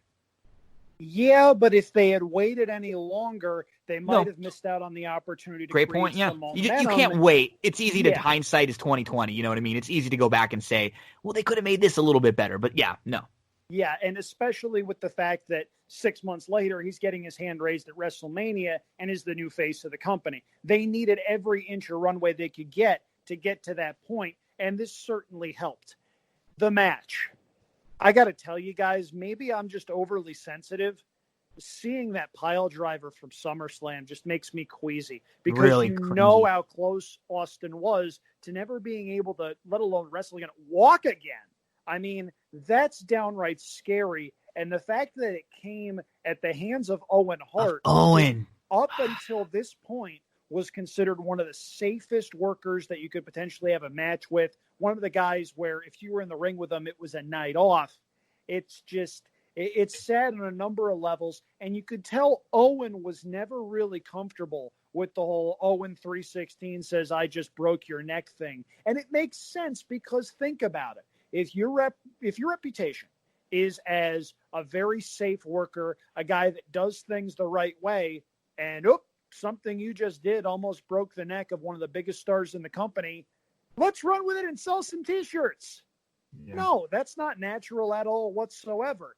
And it wound up being a situation where I felt bad for a lot of people involved, because Austin clearly was not ready to be back there mentally, maybe not physically either. He'd get there, thankfully, and we'd wind up with a really good WrestleMania match against HBK, but he wasn't there at this point. The crowd does do the break his neck chant. That's awkward. The commentary team, however, has a couple of really good lines. I believe it was JR who said, Neidhart doesn't know where he is. That's nothing revolutionary. He usually doesn't. Lawler says that Owen's opening up a can of Hall ass as he walks back up the aisleway. The one spot in the match I did like was Owen grabs a camera cord outside the ring. He starts choking Austin, and he dares the referee to disqualify him, because then, of course, he'd leave with his title. I thought that was actually a pretty creative spot, but they get back in the ring, and it's very clear they're under strict instruction. Go out there for 4 minutes and then go home, because Austin hits the kick wham stunner with very little in the way of lead up to it. Austin wins the match. Austin wins the title. And that's really it as far as Owen near the main event is concerned, unfortunately. This was Owen's last time really up this high on the card. After the Montreal Screwjob, he sort of got relegated into doing other things. Well, because they had that little time, Andrew, where it looked like I honestly thought they were going to let Owen win the title for like a night and then lose it back, because they had him as that black heart. And they were billing him. They let him have a little feud with Shawn, and it felt like he was going to win the title. He had a match or two, and then you're completely right. He's in the Nation of Domination not long after, and then he's back to the Blue Blazer. I did like some of the stuff they did with him as a tag team with Jarrett. They actually had some pretty good chemistry, but you're right. He's never even in some kind of an actual feud towards like the top of the middle part of the card. It's just it's unfortunate. Yeah, and it's one of those situations where, Austin wins the Intercontinental title. You put a bow on that storyline, and it winds up rocketing Austin up near the top of the card as one of the company's top acts, and then eventually winds up being the guy. So, again, it's a case where you check the box as far as what they were trying to accomplish, but that doesn't mean it was pretty getting there. Yeah, it's a match that they wanted to have. They wanted to make sure that the fans didn't forget about Austin. Because on this pay-per-view was going to be a huge moment between Bret and Shawn, and they probably thought it was important that Austin be on that card. Mm-hmm. Because they obviously had grand designs for him going forward. Look, looking this through the eyes of a 37-year-old who understands things more now than I did at 14, you could see what they did here. The protecting of Austin and what the goal was, for this match. I agree. I made a note on the disqualifying me thing that Owen was doing outside. I thought that was a neat spot. They kind of recreated the sequence going into the pile driver where, he does that tilt-a-whirl, comes down, but this time Austin kicks him in the stomach, gives him the finger, and stuns him out of nowhere to get the win. So I thought that was kind of cool. But even in that sequence, when they're doing that tilt-the-world thing, you could see that they're being very careful. And they should be, obviously. They're protecting Steve. They obviously don't want anything to happen to him. I mean, the match is only 4 minutes long. There's really not a whole lot you could say about it. It is what it is. It does what it's supposed to do. And it is unfortunate that this is pretty much it for Owen at this point of a card because, look, we know how good he was. And, I'll go to my grave saying that Owen deserved a lot more time in a spotlight in WWE than he actually had. 100%. I forgot about this too. It's just there's just a couple things that just feel a little bit off, but they had to get this done. They had to get, to get Stone Cold to get his win back. I just think about how weird in reading, a lot of Bret stuff, as Andrew mentioned, like Bret talks about, if you read any of Bret's books or ever hear Bret on podcasts or in interviews, he remembers everything because he documented everything all throughout his career. Every day he had like a diary that was like a recording. He'd either write things down or he'd record when he was on the road, talk about the matches. He would talk about things because he wanted to get better. Like what happened? Hey, there's what we did tonight. But then he would mention all the stuff that happened throughout the day. So he just has this recollection of things that are incredible. And Bret talks about how, this must have been so hard and weird and uncomfortable for Owen. Not only for Austin, obviously, but really for Owen, because like we mentioned, Owen has been one of the best workers that we've ever seen in WWF up to this point. And Austin hates him right now. Like in real life, Stone Cold at this point in 1997 has not forgiven Owen. He's not like on good terms with him. This must have been like a little weird to get back in the ring with someone who just broke your neck a few months earlier, you came very close to ending your career just as you are about to break out, which Austin's been, been on the cusp of doing for so many years, as stunning Steve, or just right at the mid card. He finally gets there, and this guy Owen almost like ends it for you, and now you got to come back and have a match. It just was. I kept thinking about that because that's something that Bret had mentioned. Just what the emotions between these two guys, and maybe a little awkward as they went back and forth in the ring, and they're outside the ring. When Owen comes down the aisle, you get a big pop for Stone Cold, even in Canada. And one thing I noticed right away, too, I miss the old Owen music. That's the Rocket music that I want. And he's accompanied to the ring by Bulldog, Furnace, and LaFawn. I mean, they take a slow walk down to the ring, and then they're standing outside the ring, not joking, for 3 minutes. Almost as long as this match is. This match goes just over 4 minutes. They're standing outside, just not getting into the ring for 3 minutes. So all of this all together ends up taking about 10 minutes, the entrances, everything. But they're trying so hard to not have Austin bump, to not really do anything. Owen keeps teasing the pile driver. You could tell Stone Cold's like figuring his body out. Owen keeps trying to duck out the ring and leave. Austin chases him. That's kind of when the match gets going. He chases him down the aisle. It ends up being a fight. Owen ducks out the other side of the ring. And that's when the crowd starts chanting, break his neck. Owen does the choke with the cord. That's what the spot that you guys mentioned, which is funny. I mean, he doesn't want to win this match. He just wants to lose by DQ or count out and get the hell out of here. And Owen, and then afterwards, he goes himself and rings the bell, which was great too. Ding, ding, like, oh, I'm out. Like, bell's been rung, guys, I'm done. Which, and knowing that what we know about Owen is just like a prankster, I'm sure a lot of guys backstage probably just like chuckled at that. That just seemed like a funny thing that would like bust up some of the guys backstage. Just not much about the match. Austin's your new IC champ, and he's on the way to becoming the biggest star in the history of professional wrestling for a 2 to 3 year period coming up. And following this, he actually has, I believe, one of his first matches and kind of the first feud with The Rock over the IC title until he gets into the main event title picture, until he ends up winning the Rumble. But this is the point where he and The Rock fight over the IC title. So the two from that previous Survivor Series match that we talked about, The Rock and Shamrock, they both end up going into feuds with Shawn Michaels and with Stone Cold. So we could see right away they were building those guys in that match, setting them up for big things down the line. It's the starting off point for Stone Cold Steve Austin after that, the first starting off point. We never thought, I honestly remember for a few months wondering if he was ever going to wrestle again. Like, it never sounded good. And I remember thinking as a kid too, like, knowing this wasn't storyline, knowing the guy was really hurt, like this wasn't some guy that they said he's out for a while because earthquake sat on Hulk Hogan's chest. And, this wasn't one of those. We knew he was really hurt. He was really back. So Stone Cold Steve Austin on the way. Okay, here we go.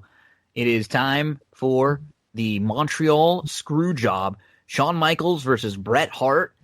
We get the video package. We get all the buildup. And it really starts at 96 Mania. But as I mentioned in the intro, I mean, they could have gone back to 92 and started pulling out footage from these guys. They could have gone back to 90 when there was the Rockers against the Hart Foundation in matches and pulled them out.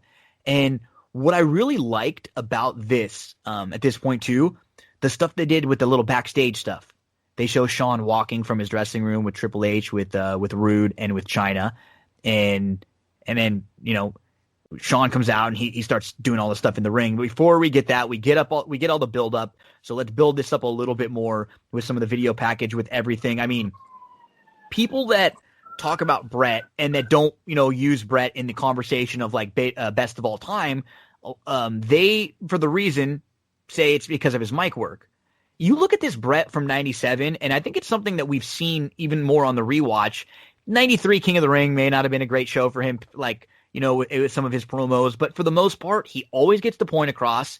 He does what he's supposed to do. And this 97 version of Bret, from the moment when he gets screwed at the beginning of the year, like he gets screwed in a title match against Sid, and then in the Rumble, he gets screwed, and then it's like he's getting screwed all throughout the year. So the best heels, Darin, are the ones where they're right. They believe that they are the good guy. They don't believe they're the bad guy. And I remember as a kid, as someone who loved Bret I was like, why is this crowd booing him?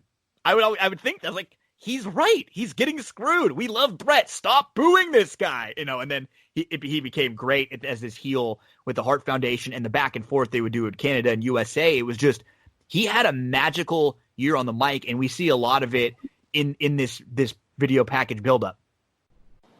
No, you do. He does a phenomenal job throughout 97. They change his character.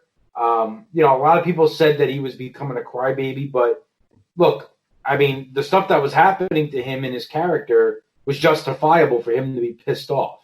And I thought he got his point across extremely well. I thought it was probably some of the best mic work that he ever did.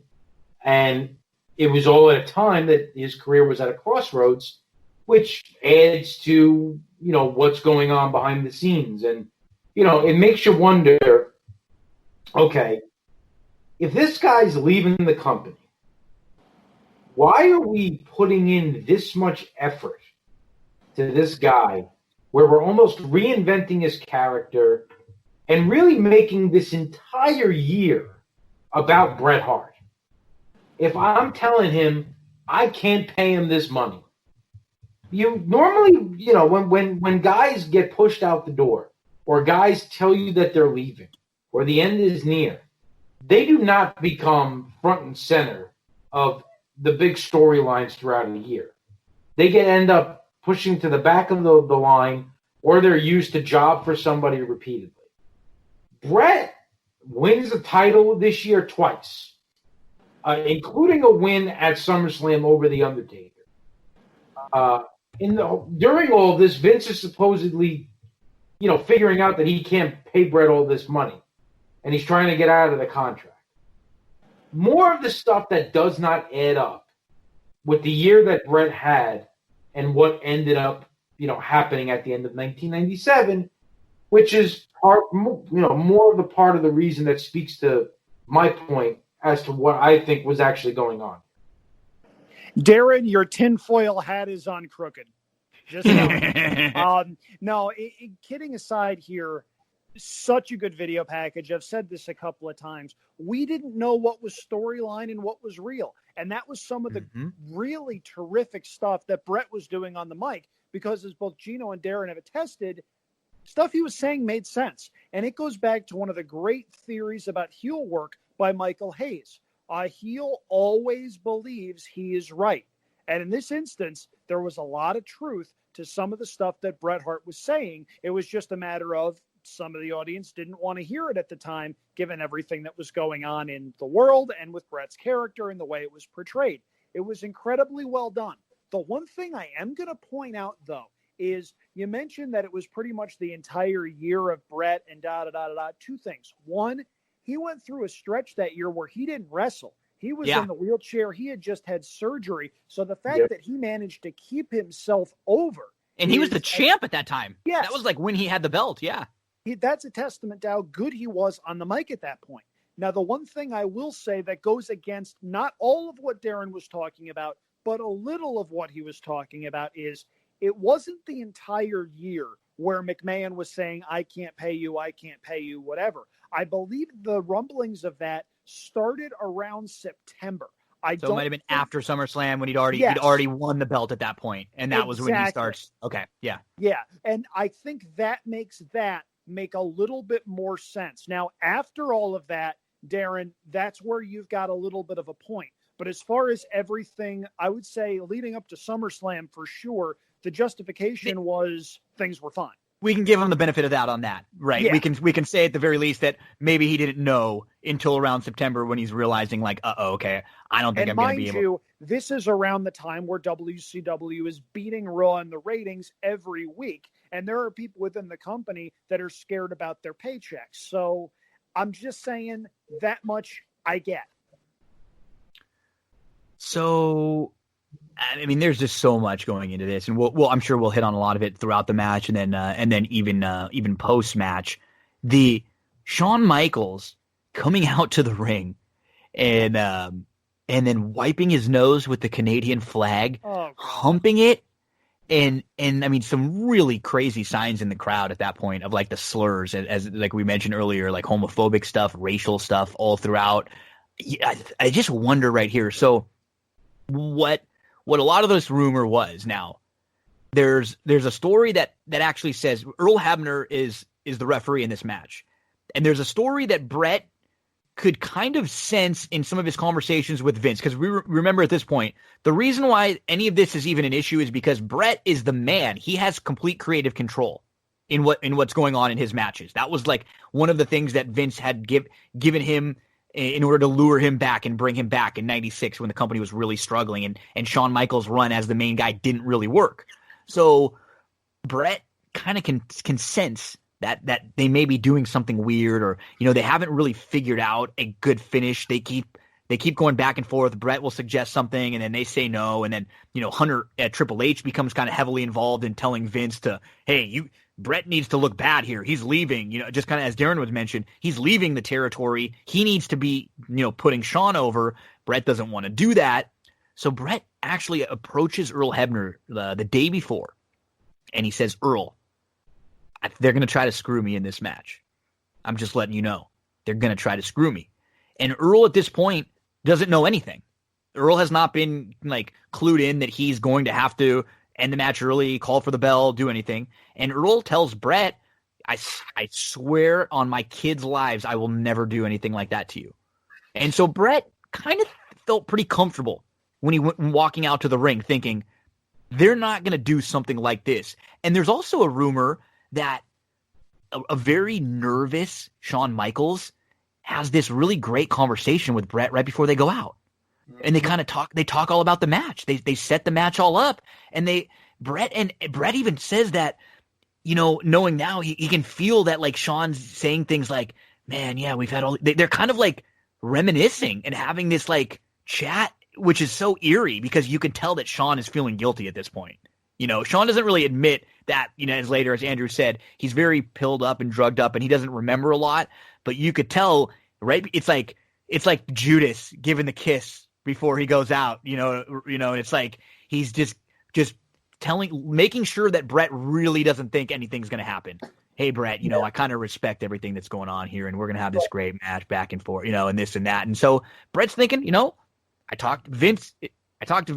Vince is still giving me like, I love you, pal, and you're the man. Like, Vince at this point isn't mad at Brett. That's why Brett doesn't know what's really going to go on, because Vince isn't like pissed off at him.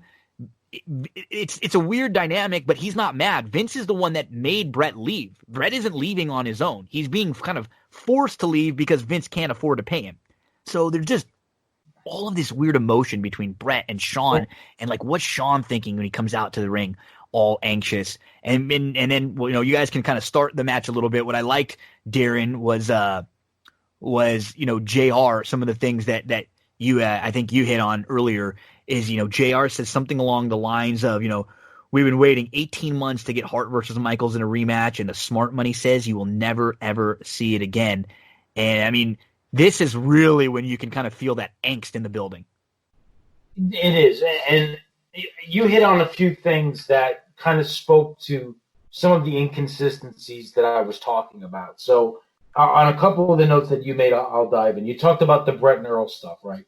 So in the Vice show, Earl says that Brett bought him a first-class ticket on the plane.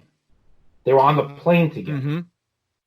And Earl goes up and sits next to Brett and has this conversation that you spoke about.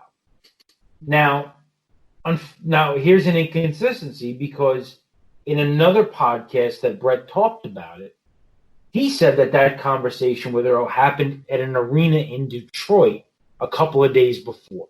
It's a small thing, but Brett writes everything down, right? Brett remembers everything. So that's a pretty big difference of, we had this conversation in the locker room in Detroit versus Brett paid for a first-class ticket for Earl to come sit next to him on the plane. So there's an inconsistency right there. The Triple H stuff, where Triple H's famous line in this whole thing that he claims is, he told Vince, the quote is, if Brett's not going to do business, we have to do business for him. Okay, fine. Here's my problem with that. This is 1997. At this point, who the hell is Triple H? I know. Triple H has been in this company for less than 2 years. He was a guy that was on the opposite. I mean, Vince hated him. He got squashed by the Warrior. He had the King of the Ring taken away from him, I believe, in '96 and given to Austin. And there's these rumors about how like Triple H, they have these Wednesday night talks on the phone and stuff. And that seems bogus to me. I completely agree. Who the hell is Triple H right now? Who's Triple H right now that he's telling Vince that they need to do business for a guy that's been one of the faces of the company for a decade? So I'm calling bullshit on that one right from the jump. Now, then you get into one of the other things where we talk about, Shawn coming into this, and Shawn's all over the place. And I get it. He's pilled out of his mind, so he can't remember anything. But Shawn talks about they had this great talk. Brett has no recollection of this talk. And Brett says that this whole thing is because Sean, when he went over to Sean and said, I will always be a professional with you. I'll make sure that everything is safe. I'll never hurt you in the ring. I'll put you over. And Sean's response was, I appreciate that, but I won't do the same thing for you. Brett remembers that. Yeah. Brett doesn't remember any of this other stuff about this great conversation with Sean. Then we get into the real inconsistent thing of whose idea was it to have Sean put the sharpshooter on Brett. Now, I'm not kidding you, okay? No less than 5 people claim to be the mastermind of this plot. Whose idea it was. Okay. At one time, it's Pritchard who says he came up with it, and then another time says he didn't, like we talked about earlier, he didn't even know this was going down, and he even had to talk to Vince 3 days later, okay?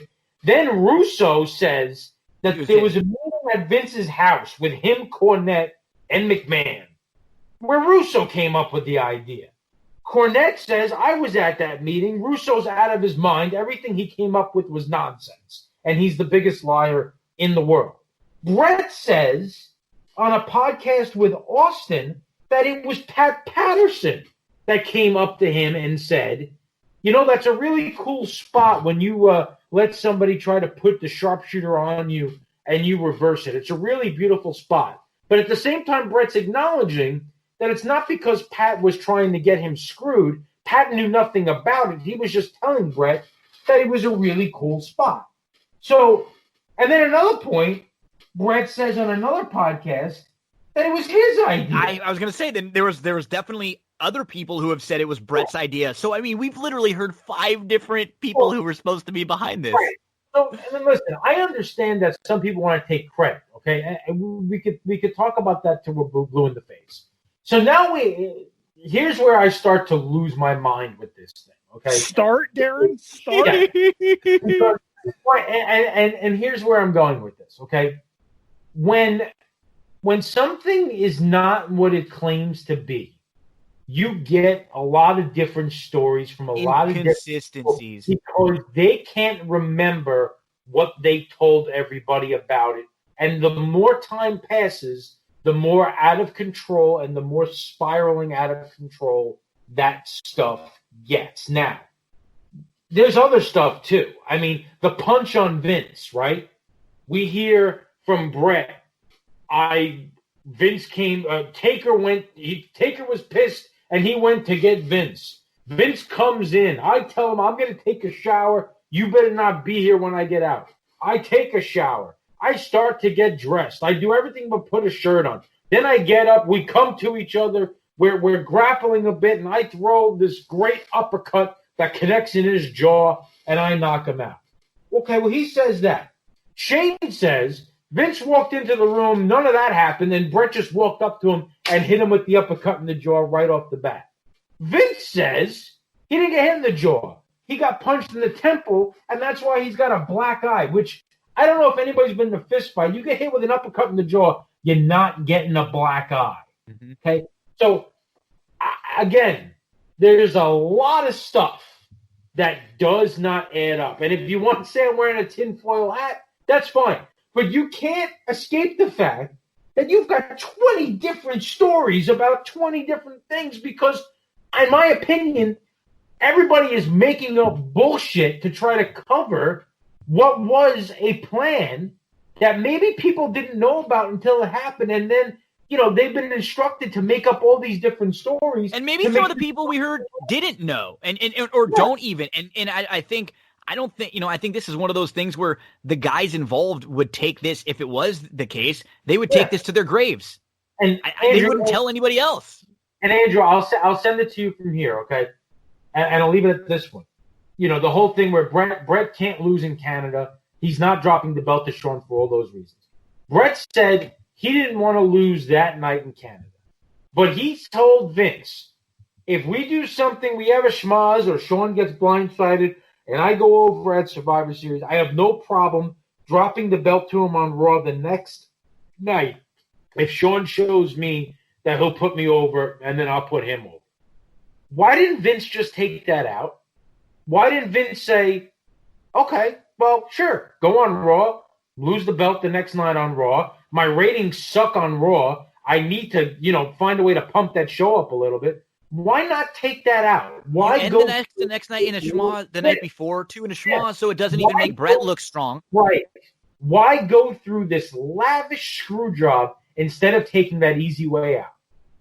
I can actually answer this. Okay. So, you know who you can blame for this? Medusa. You're right. A couple years prior, Medusa jumps from WWF to WCW. She's still the women's champion. She still has the belt, and she throws the belt in the trash can.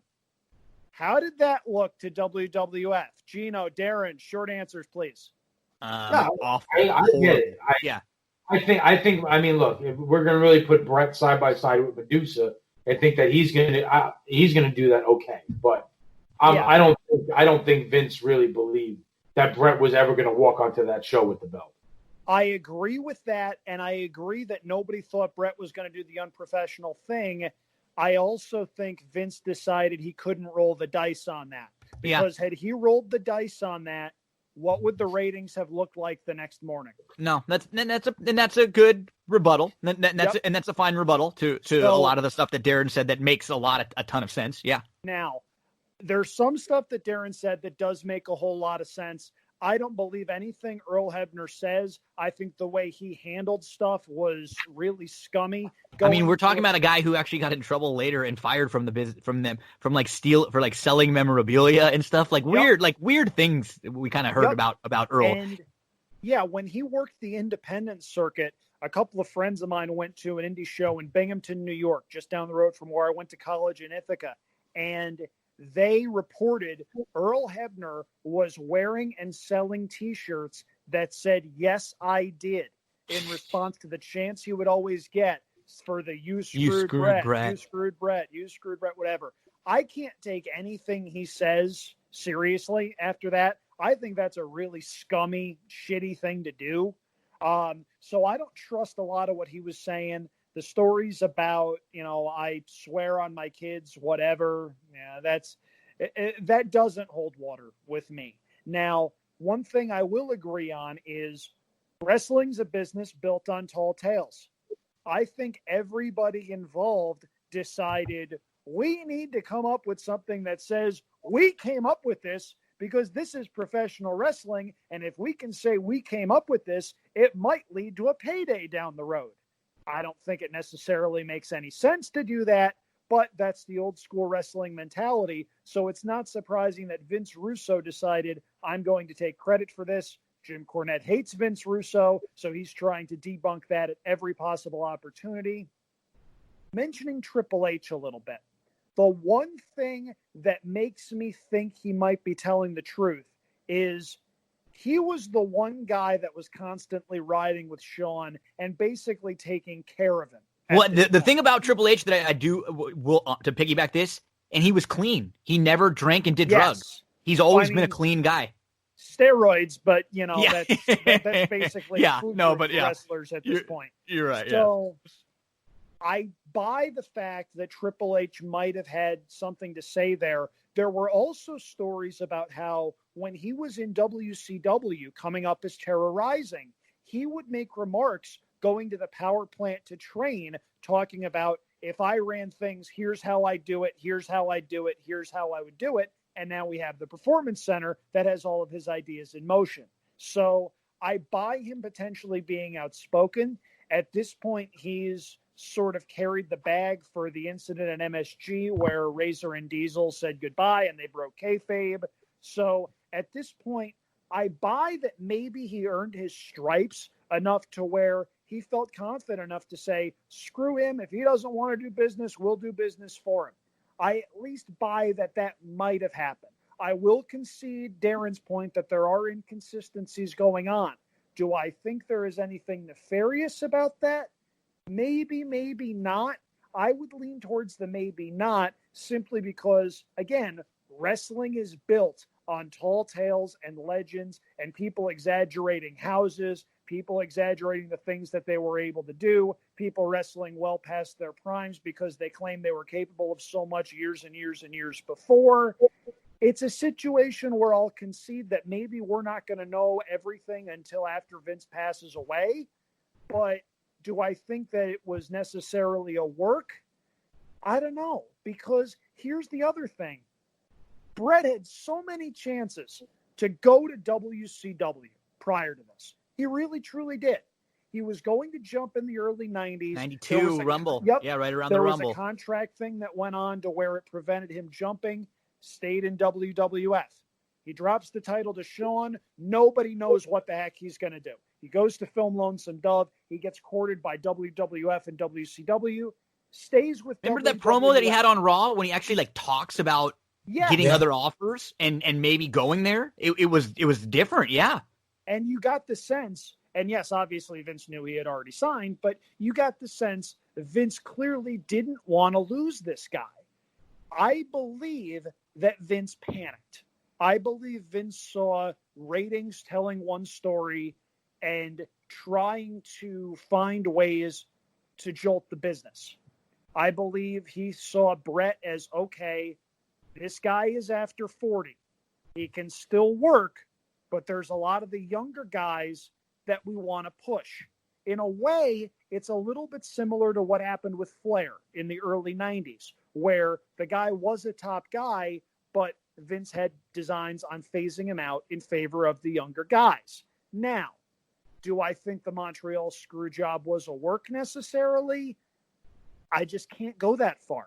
I think it was a case where Vince wanted Brett out and was going to do whatever it took to do that, and sort of lucked into the Mr. McMahon character the night after, saying Brett screwed Brett. I don't want to say by accident, but I think it was a case where there was an emergency meeting called and someone said, now what?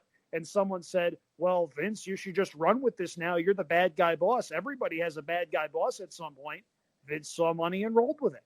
I think that is the way that I'm inclined to believe that it went down. Obviously, we can't say for certain what went down because there are only a couple of people that know, and we're not going to find out until at least one or several of them retire or pass away or make big deals with high spots or the shoot interview providers to tell us what actually happened. It's a fascinating situation, and Darin, I'll concede some of your points do have merit. I joke with you about the tinfoil hat kind of thing simply because it's low-hanging fruit. But as far as saying Montreal was a work, I don't know. And I'm one of the guys who will tell anyone who listens that Kanye Taylor Swift was absolutely a work. So I'm just, I can't get there, man. I can't get there. So Gino, I'll give you one more. Is Vince a litigious person? Oh. Yeah. Okay. So let me ask you this. Brett's got a film crew with him. Yeah, this is a good point. Yeah. He just so happened to be filming a documentary that ends up being called Wrestling with Shadows, which, of course, really becomes about Brett's journey through this 1997 and his entire contractual issue and the night in Montreal. Now, one of the big no-nos that you can't do from a legal standpoint, you can't be mic'd up in a meeting with somebody and not have that person sign a waiver acknowledging that you're mic'd up. That doesn't work in court. And use that audio in a publication. It's against the law. Now, Brett goes into a room with Vince to talk about the finish of the match. The crew of Wrestling with Shadows has Brett mic'd up, and they record the meeting. The meeting recording is used in the documentary. Vince is not aware that Brett is mic'd up, supposedly, and he does not sue him for using that audio in the documentary, where Vince has been known to sue everybody for using their name out on the indies for the littlest small things that he could just because.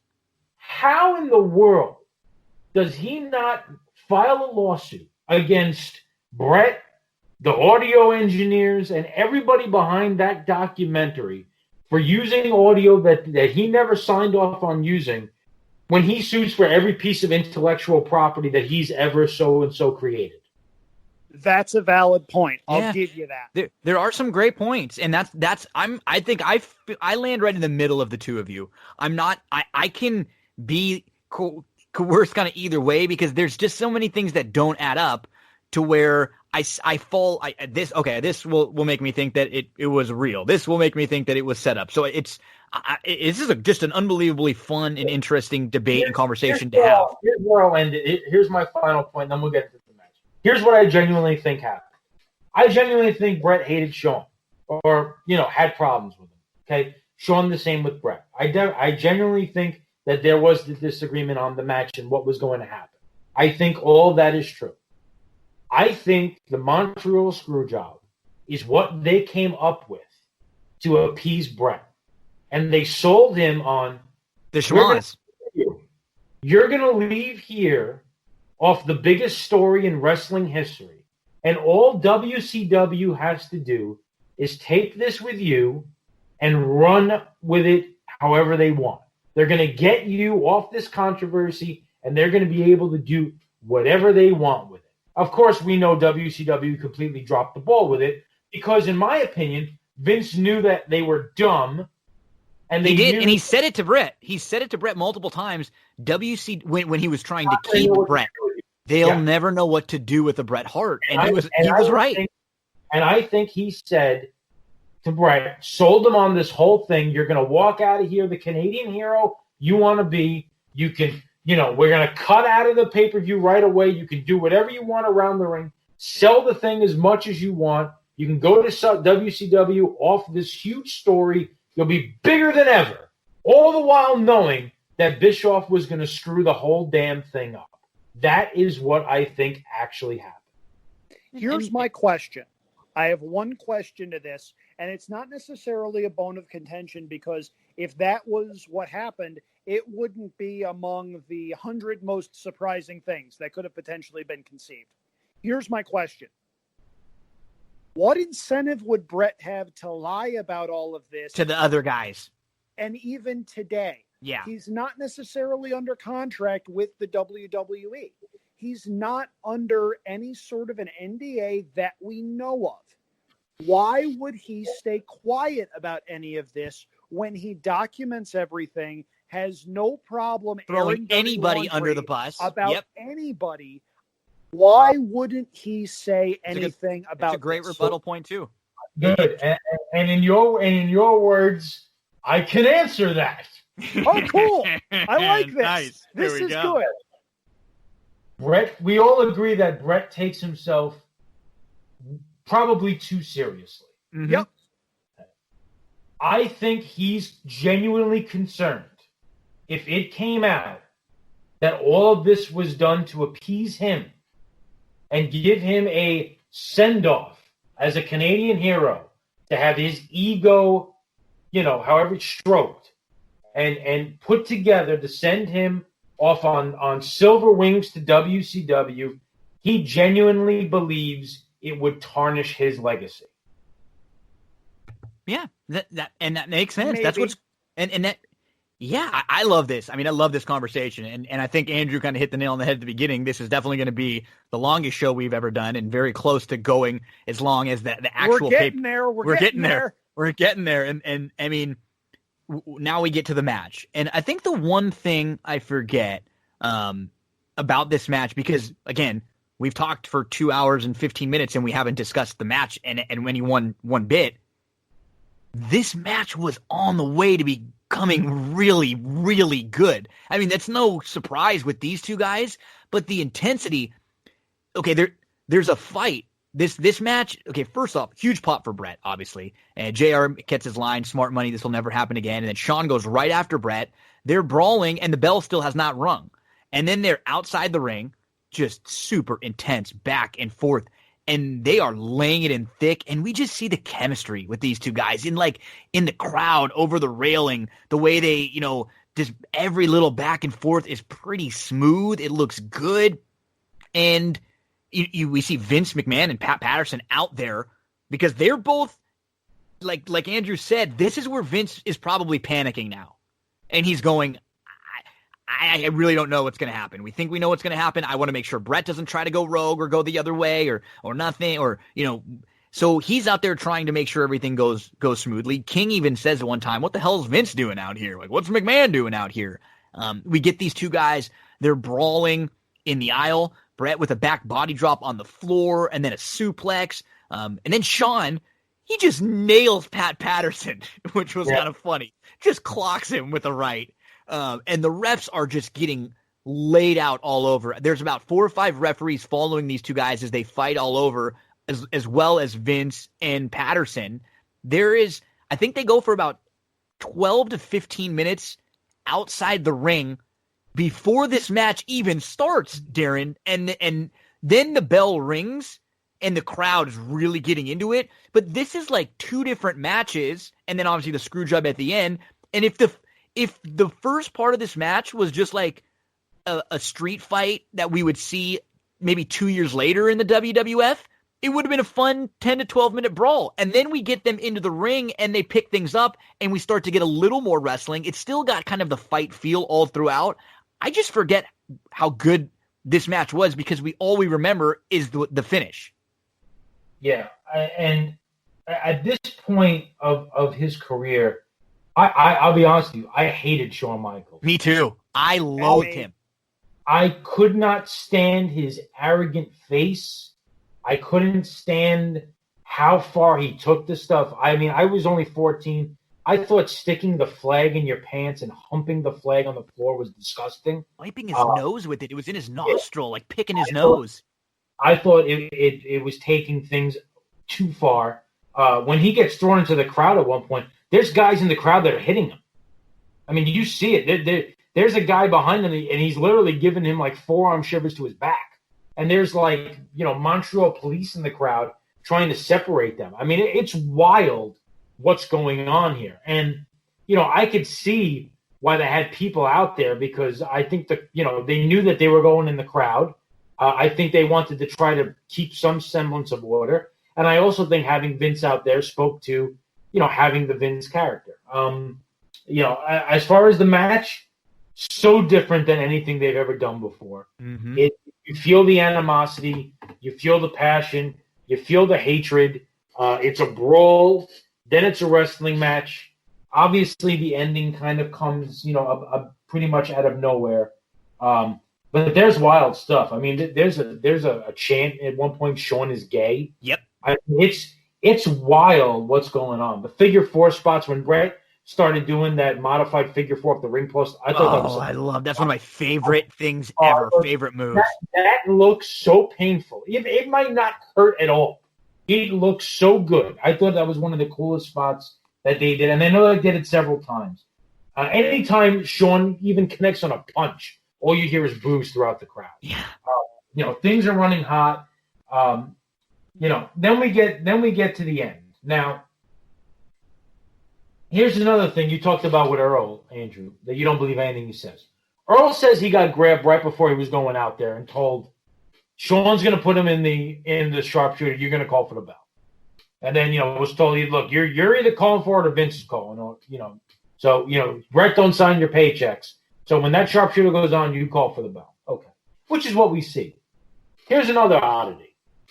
What happens right before Sean puts Brett into the sharpshooter? He messes up the sharpshooter? No. You have the ref take a bump. Yeah. Earl takes a bump, and he's out for a couple of seconds. Isn't it convenient that just as Sean starts to put the sharpshooter on, here Earl, who has his back to him, starts to come together. And now Sean turns him over, and Earl pops up, and ring the bell. But if that wasn't planned at all, because Earl was told, just look for the time that Sean puts him in the sharpshooter, and you call for the bell, or else Vince is going to call it. But there just so happened to be a very convenient ref bump right before that move was put on.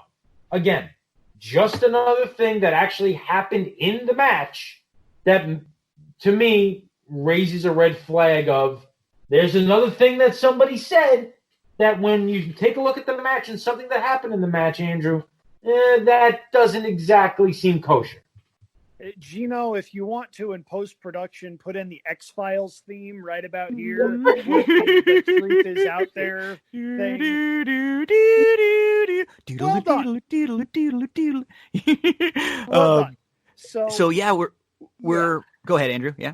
No, I liked this match for what it was, obviously, before the finish. Them going into the crowd is something that it didn't happen in WWF at the time. Mm-hmm. This was something that maybe you expect to see in ECW at a bingo hall. You don't expect to see it in front of 20,000 people going into the crowd, going up and down this rows of seats. You don't expect that. Sign of the times. HBK humps the flag, uses it to wipe his butt and his nose, whatever. Nothing happens to him.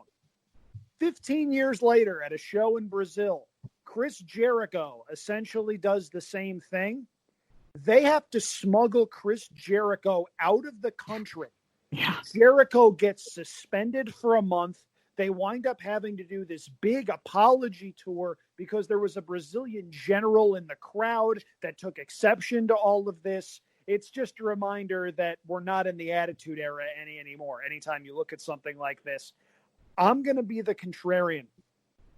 Darin, you liked the ring post figure 4. Gino, you loved the ring post figure 4. Guys, I hated it. Really? I thought it was overly scripted. It never ended a match. And if you can hang on in there for 10 seconds, Brett's supposed to get counted out and you win. Yeah, the hanging on, he did a good job before he was heel Brett of always usually doing it for 5 and then releasing. But even then, if you're only doing it for 5 seconds, why should I care? That's a point. That's a good point. It resonated with me the way that it should have, because on paper, it's a really cool concept. I just freaking love it. On paper. But in practice, it just never sat well with me. Now, the screw job being the screw job, we've already dissected that a lot.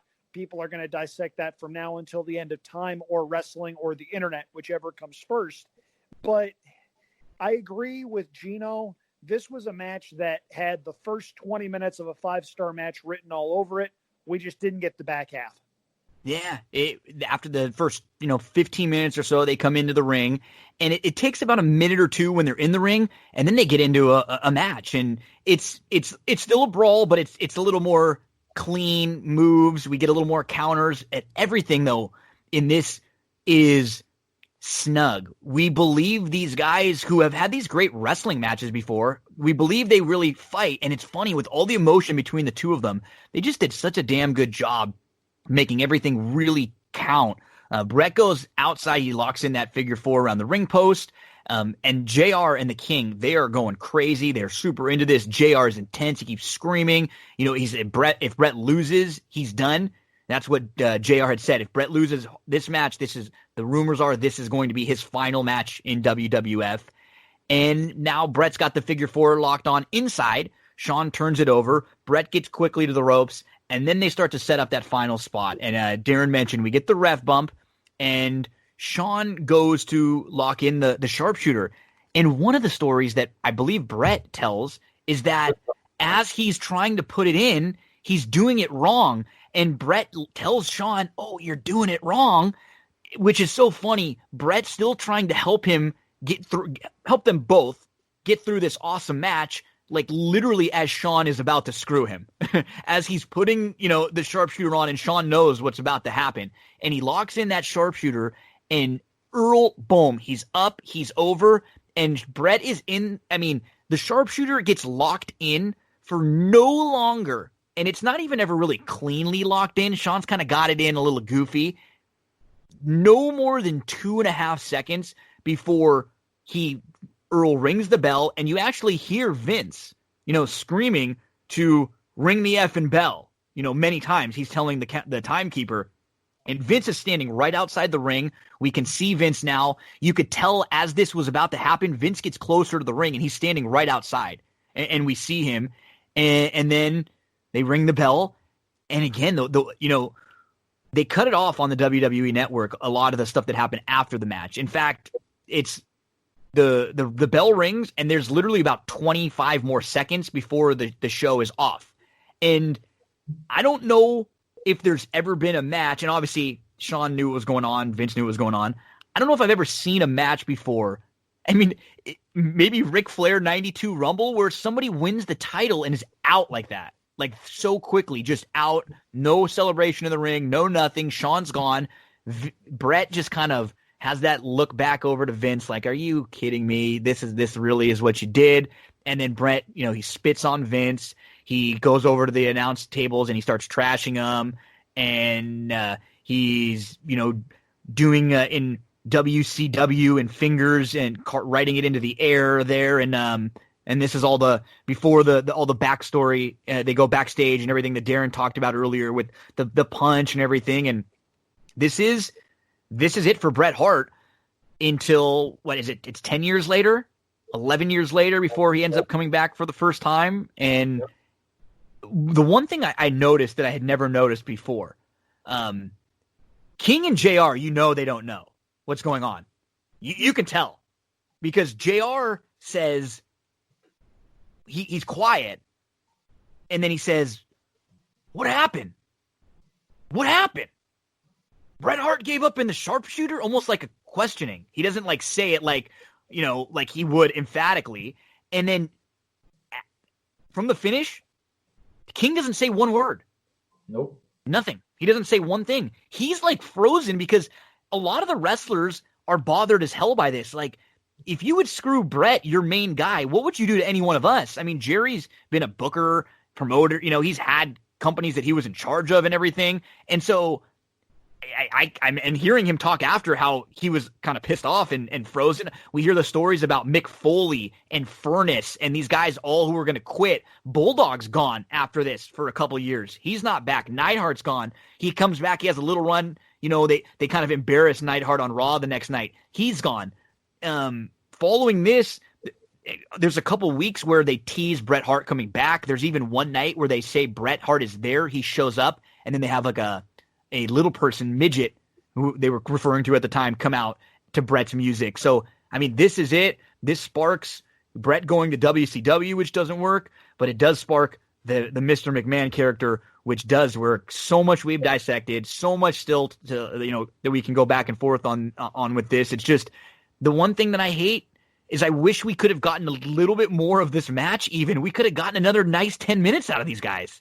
You really could have. And I mean, because like Andrew said, this was on its way, to being a 5-star match. But you have this match end now. Again, Bret supposedly is concerned enough to talk to Earl, which Bret says he did do. And I take Bret at that. He probably did. Or that's part of the story. Well, okay, you're concerned that Earl's going to count you out. By count you out, I mean count to 3. And that, Sean's not going to overpower Bret. Bret's a stronger guy. So he's not going to hold you down for a 3 count. But you're going to allow the guy to put you in a submission hold where you can lose without doing anything. Okay. So apparently Bret was dumb enough to allow that to happen. Then they go backstage. Well, you have this whole thing go on. Now, if you've never seen this, if you watch this on WWE Network, it cuts out. Bret spits at McMahon. You can see this on YouTube. You can find it on YouTube. Yeah, conveniently enough, there's a close up of Vince. Like someone in production went, "Oh, close up on Vince." Because now you get the camera close up on Vince, and Bret goes ape shit, destroys cameras. Writes WCW with his hand, the fingers in the air and stuff. Then he goes backstage. And he's getting undressed in the locker room. And Bret says something very unusual happened at that point. Shawn Michaels is in Bret's locker room. Yep. Bret says Shawn never changes in his locker room. He can't even think of another time. So Shawn apparently just screwed Bret over. He said, I didn't do this. This wasn't on me. He's saying stuff like that.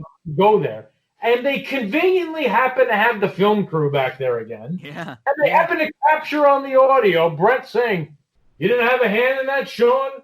And you hear Shawn go, Oh, I swear to God, my hands are clean on this one. I gave the belt back to Vince. I told him I don't want any part of it. I mean, it sounded, if you ever listen to that clip, it sounds so forcibly scripted, terribly acted. It really does. Again, just all part of the weird stuff that goes on in Survivor Series 97.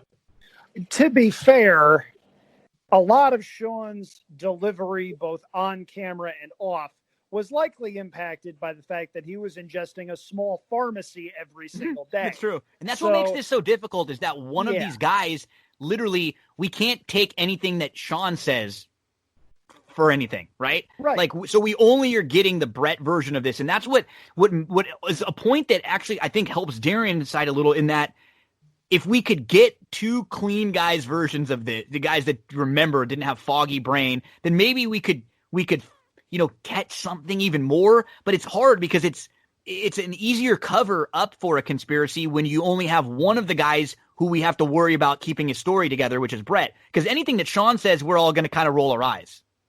Right. And even with Brett, there are certain things that he said in his book. The phrase "with tears in his eyes" was said about 5 or 6 times in that book, to the point where it almost becomes a running gag because Brett's using it as a way to pump himself up. Again, wrestling is built on tall tales. I feel like we need to start making shirts. Wrestling is built on tall tales. That's on the Andrew line with the big man that can move. Yep. Yeah. I'm just saying we can make some money on this as a side business. Get it on Pro Wrestling Tees and see if they fly. At any rate, though, again, it's one of those things we're not going to know the full story until somebody, likely Vince, either retires or passes away. And that's not going to be for a long time, because I'm fully convinced Vince has found the formula to live about 200 years. It's just one of those things where, regardless of what you believe, whether it's a work, whether it's a legitimate screw job, whether Brett legitimately didn't get what he deserved, whether he was in on it, whatever, the thing that I think anybody can agree on is you wish it would have ended better and that he deserved a little bit better than what he wound up getting. Yeah, that's a great point. And we've gone through this a ton. I'm sure on future shows that are before and after this, when we end up doing a 97 SummerSlam, or maybe some of the In Your House or the Bad Blood, I'm sure we'll do one time with the, the Taker, Sean Hell in the Cell match, and then, the DX, pay-per-view after in the Rumble and what happens in 98. And I'm sure we'll talk about some of the WCW, into 98 and 99 and 2000 a little with Brett. I think you hit it, Andrew. It's kind of a bummer that we just didn't get I would have loved to see Brett was so good at this time. He was still at the top of his career. And then when he went to WCW, he kind of said, which is a point that Darin made also, he said, you know what? Everybody said I took myself too seriously for all these years, and I just went to WCW and I didn't. I just did what they told me to do and did it, and I didn't care about anything backstage. I didn't care anything going on. I didn't care about making everything a little extra special. I just took the paycheck, did what they asked me, and went home. And it's a bummer because that wasn't who Bret Hart was. No. Bret Hart was the guy who documented everything every day. Bret Hart was the guy who would have been a great producer of wrestling. He'd be a great agent backstage. He would have been if he didn't have the problems and then everything that happened with Owen in 1999. And another, sad thing that I think about with this. One thing that Bret mentions in a lot of his, either his book and some of the stuff that he talks about, he blames himself a lot for what happened to Owen, because Bret feels like if he were still around, that would have never happened. Because Bret had the kind of clout backstage to have said, we're not doing this. Owen's not doing this. He doesn't feel comfortable. This is not going to happen. And one of the things that I actually heard in what was kind of a weird, crazy sense of irony, right? There was the little person that comes out and it pretends to be Bret when DX brings him out, in the next few weeks on Raw following this. That was the same little person, midget, who was supposed to do the fall with Owen Hart when he came down and fell. They were supposed to do that together. It was supposed to be Owen and another guy with him, and they ended up scrapping him, and he ends up getting his life saved by that. And what a weird twist of irony. It's the same guy who comes out and he's like making fun of Bret that ends up not going with Owen in 99. And I just think of all these little things that, like, if Bret stays and he doesn't leave, it just feels to me like it would have only helped WWF, which ends up hitting a home, like going hot as can be moving forward. But we've talked to before. Think of how many of the, more Bret Austin going forward. How about when The Rock starts to come into things? How about Bret Angle? Oh my gosh. Like inject that into me right now. Like some Kurt Angle, Bret Hart, it's just a bummer. And then, like I said, Bret being, an on-screen commissioner, Bret being able to get in the corner of other wrestlers, Bret coming out of his little mini retirements that he might be able to have to put the new star over. We could have gotten so much more out of this, which is someone like me as a Bret fan was one of my biggest of woulda, coulda, shoulda, wish we could have had. So give me some of your closing thoughts. We can maybe go around once or twice more and put a bow on this. Darin, I mean, top to bottom, a show we'll never forget. And when it's in-ring quality, I think we all were a little disappointed in it. But you give me those the Team USA, Team Canada tag. I liked the debut of Kane, and I was fine with what they did with the Nation of Domination match. And then it's not a horrendous pay-per-view in ring quality. It's just there are 3 or 4 matches that kind of drag, and there's almost like an hour worth. If we could have just chopped an hour off this, then the show would have been so much better.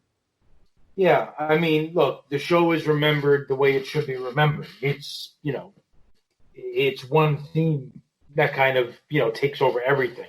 And even if it didn't, even if that match ended and Bret stayed in WWE, if we got the back half of that match and you got a 4 3/4 to a 5-star match, the pay-per-view would still be remembered as yeah, that's true. That's very true. This amazing main event between Bret and Shawn, who always lit the world on fire when they got in the ring together. So, it would have been remembered for the same 2 guys, maybe would have just been remembered a little bit differently. But look, I mean, what this show really does is this is the fork in the road of a company that really kind of, made a drastic change to the direction that they were going in.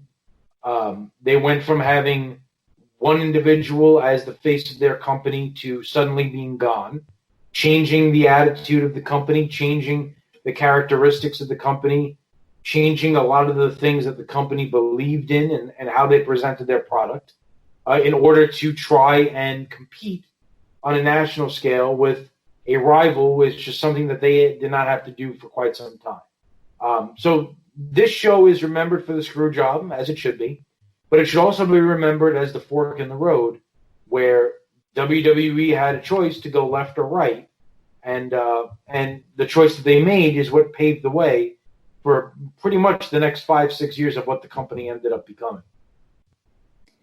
That's a really good way to put it, and I'm going to piggyback off of something Gino said. If you start this pay-per-view with Team Canada versus Team USA, just scrap the first 2 matches entirely. I don't want to say a good pay-per-view. I still think there's some stuff that's lacking there. And I agree. It's a far, far, far better pay-per-view than when you get 15 minutes of tag teams nobody cares about, 9 minutes of Kurgan the Interrogator, and 6 minutes of meaningless promos that wind up not really doing anything or going anywhere. But Darin's absolutely right. This is going to be remembered regardless of anything else that happened before it for what happened in the main event. This was something that when we say change the industry, and that's something, it's a term that gets thrown around a lot in various industries as something that changed the industry or a pivotal point, or as Tony Schiavone would say, the greatest night in the history of our sport, as he said 100 times on Nitro between 1999 and 2001. When that happened, watching it live, I was doing the same thing Jim Ross was doing, saying, what happened? Yep. What I was, let's see, this was 97. I remember being 10 years old, sitting exactly where I'm sitting in my parents' room watching it. I mean, just exactly, like, I can feel it. Yeah, I was 8, 9 years old at the time going, what the heck's going on here? And I don't think my dad had the answers to what was going on. He had subscriptions to all of the wrestling, inside dirt sheets at the time, stuff that you'd find on the old AOL message boards that got put together. So I knew more than the average 8 or 9-year-old that was into wrestling at the time. But even so, it was a case where when I went to school the next day and started talking wrestling with people, nobody knew what was going on. Yeah. And that's something that I'm always going to remember. And if anything, the conversation that the three of us had reinforced that 23 years later, none of us really still know what's going on. The more things change, the more things stay the same, because there's so much that we're not going to know about what happened in Montreal until certain people retire or pass away. And even then, will someone say anything after being silent for 23 years? Will that person have credibility? We don't know. It's one of those things that truly shaped an entire industry, really, because WCW got handed Bret Hart, did nothing with him. Standards and practices came in and neutered a lot of WCW's product. Bischoff gets fired. They bring in Vince Russo. That doesn't work. They bring Bischoff back. Bischoff tries to buy the company from Turner, doesn't get the TV time. WWF purchases WCW. Monday Night War over. If this goes a different direction, how things happen moving forward is anybody's guess. And it's one of those things that, in retrospect, makes this pay-per-view one of the most important ones in the history of professional wrestling.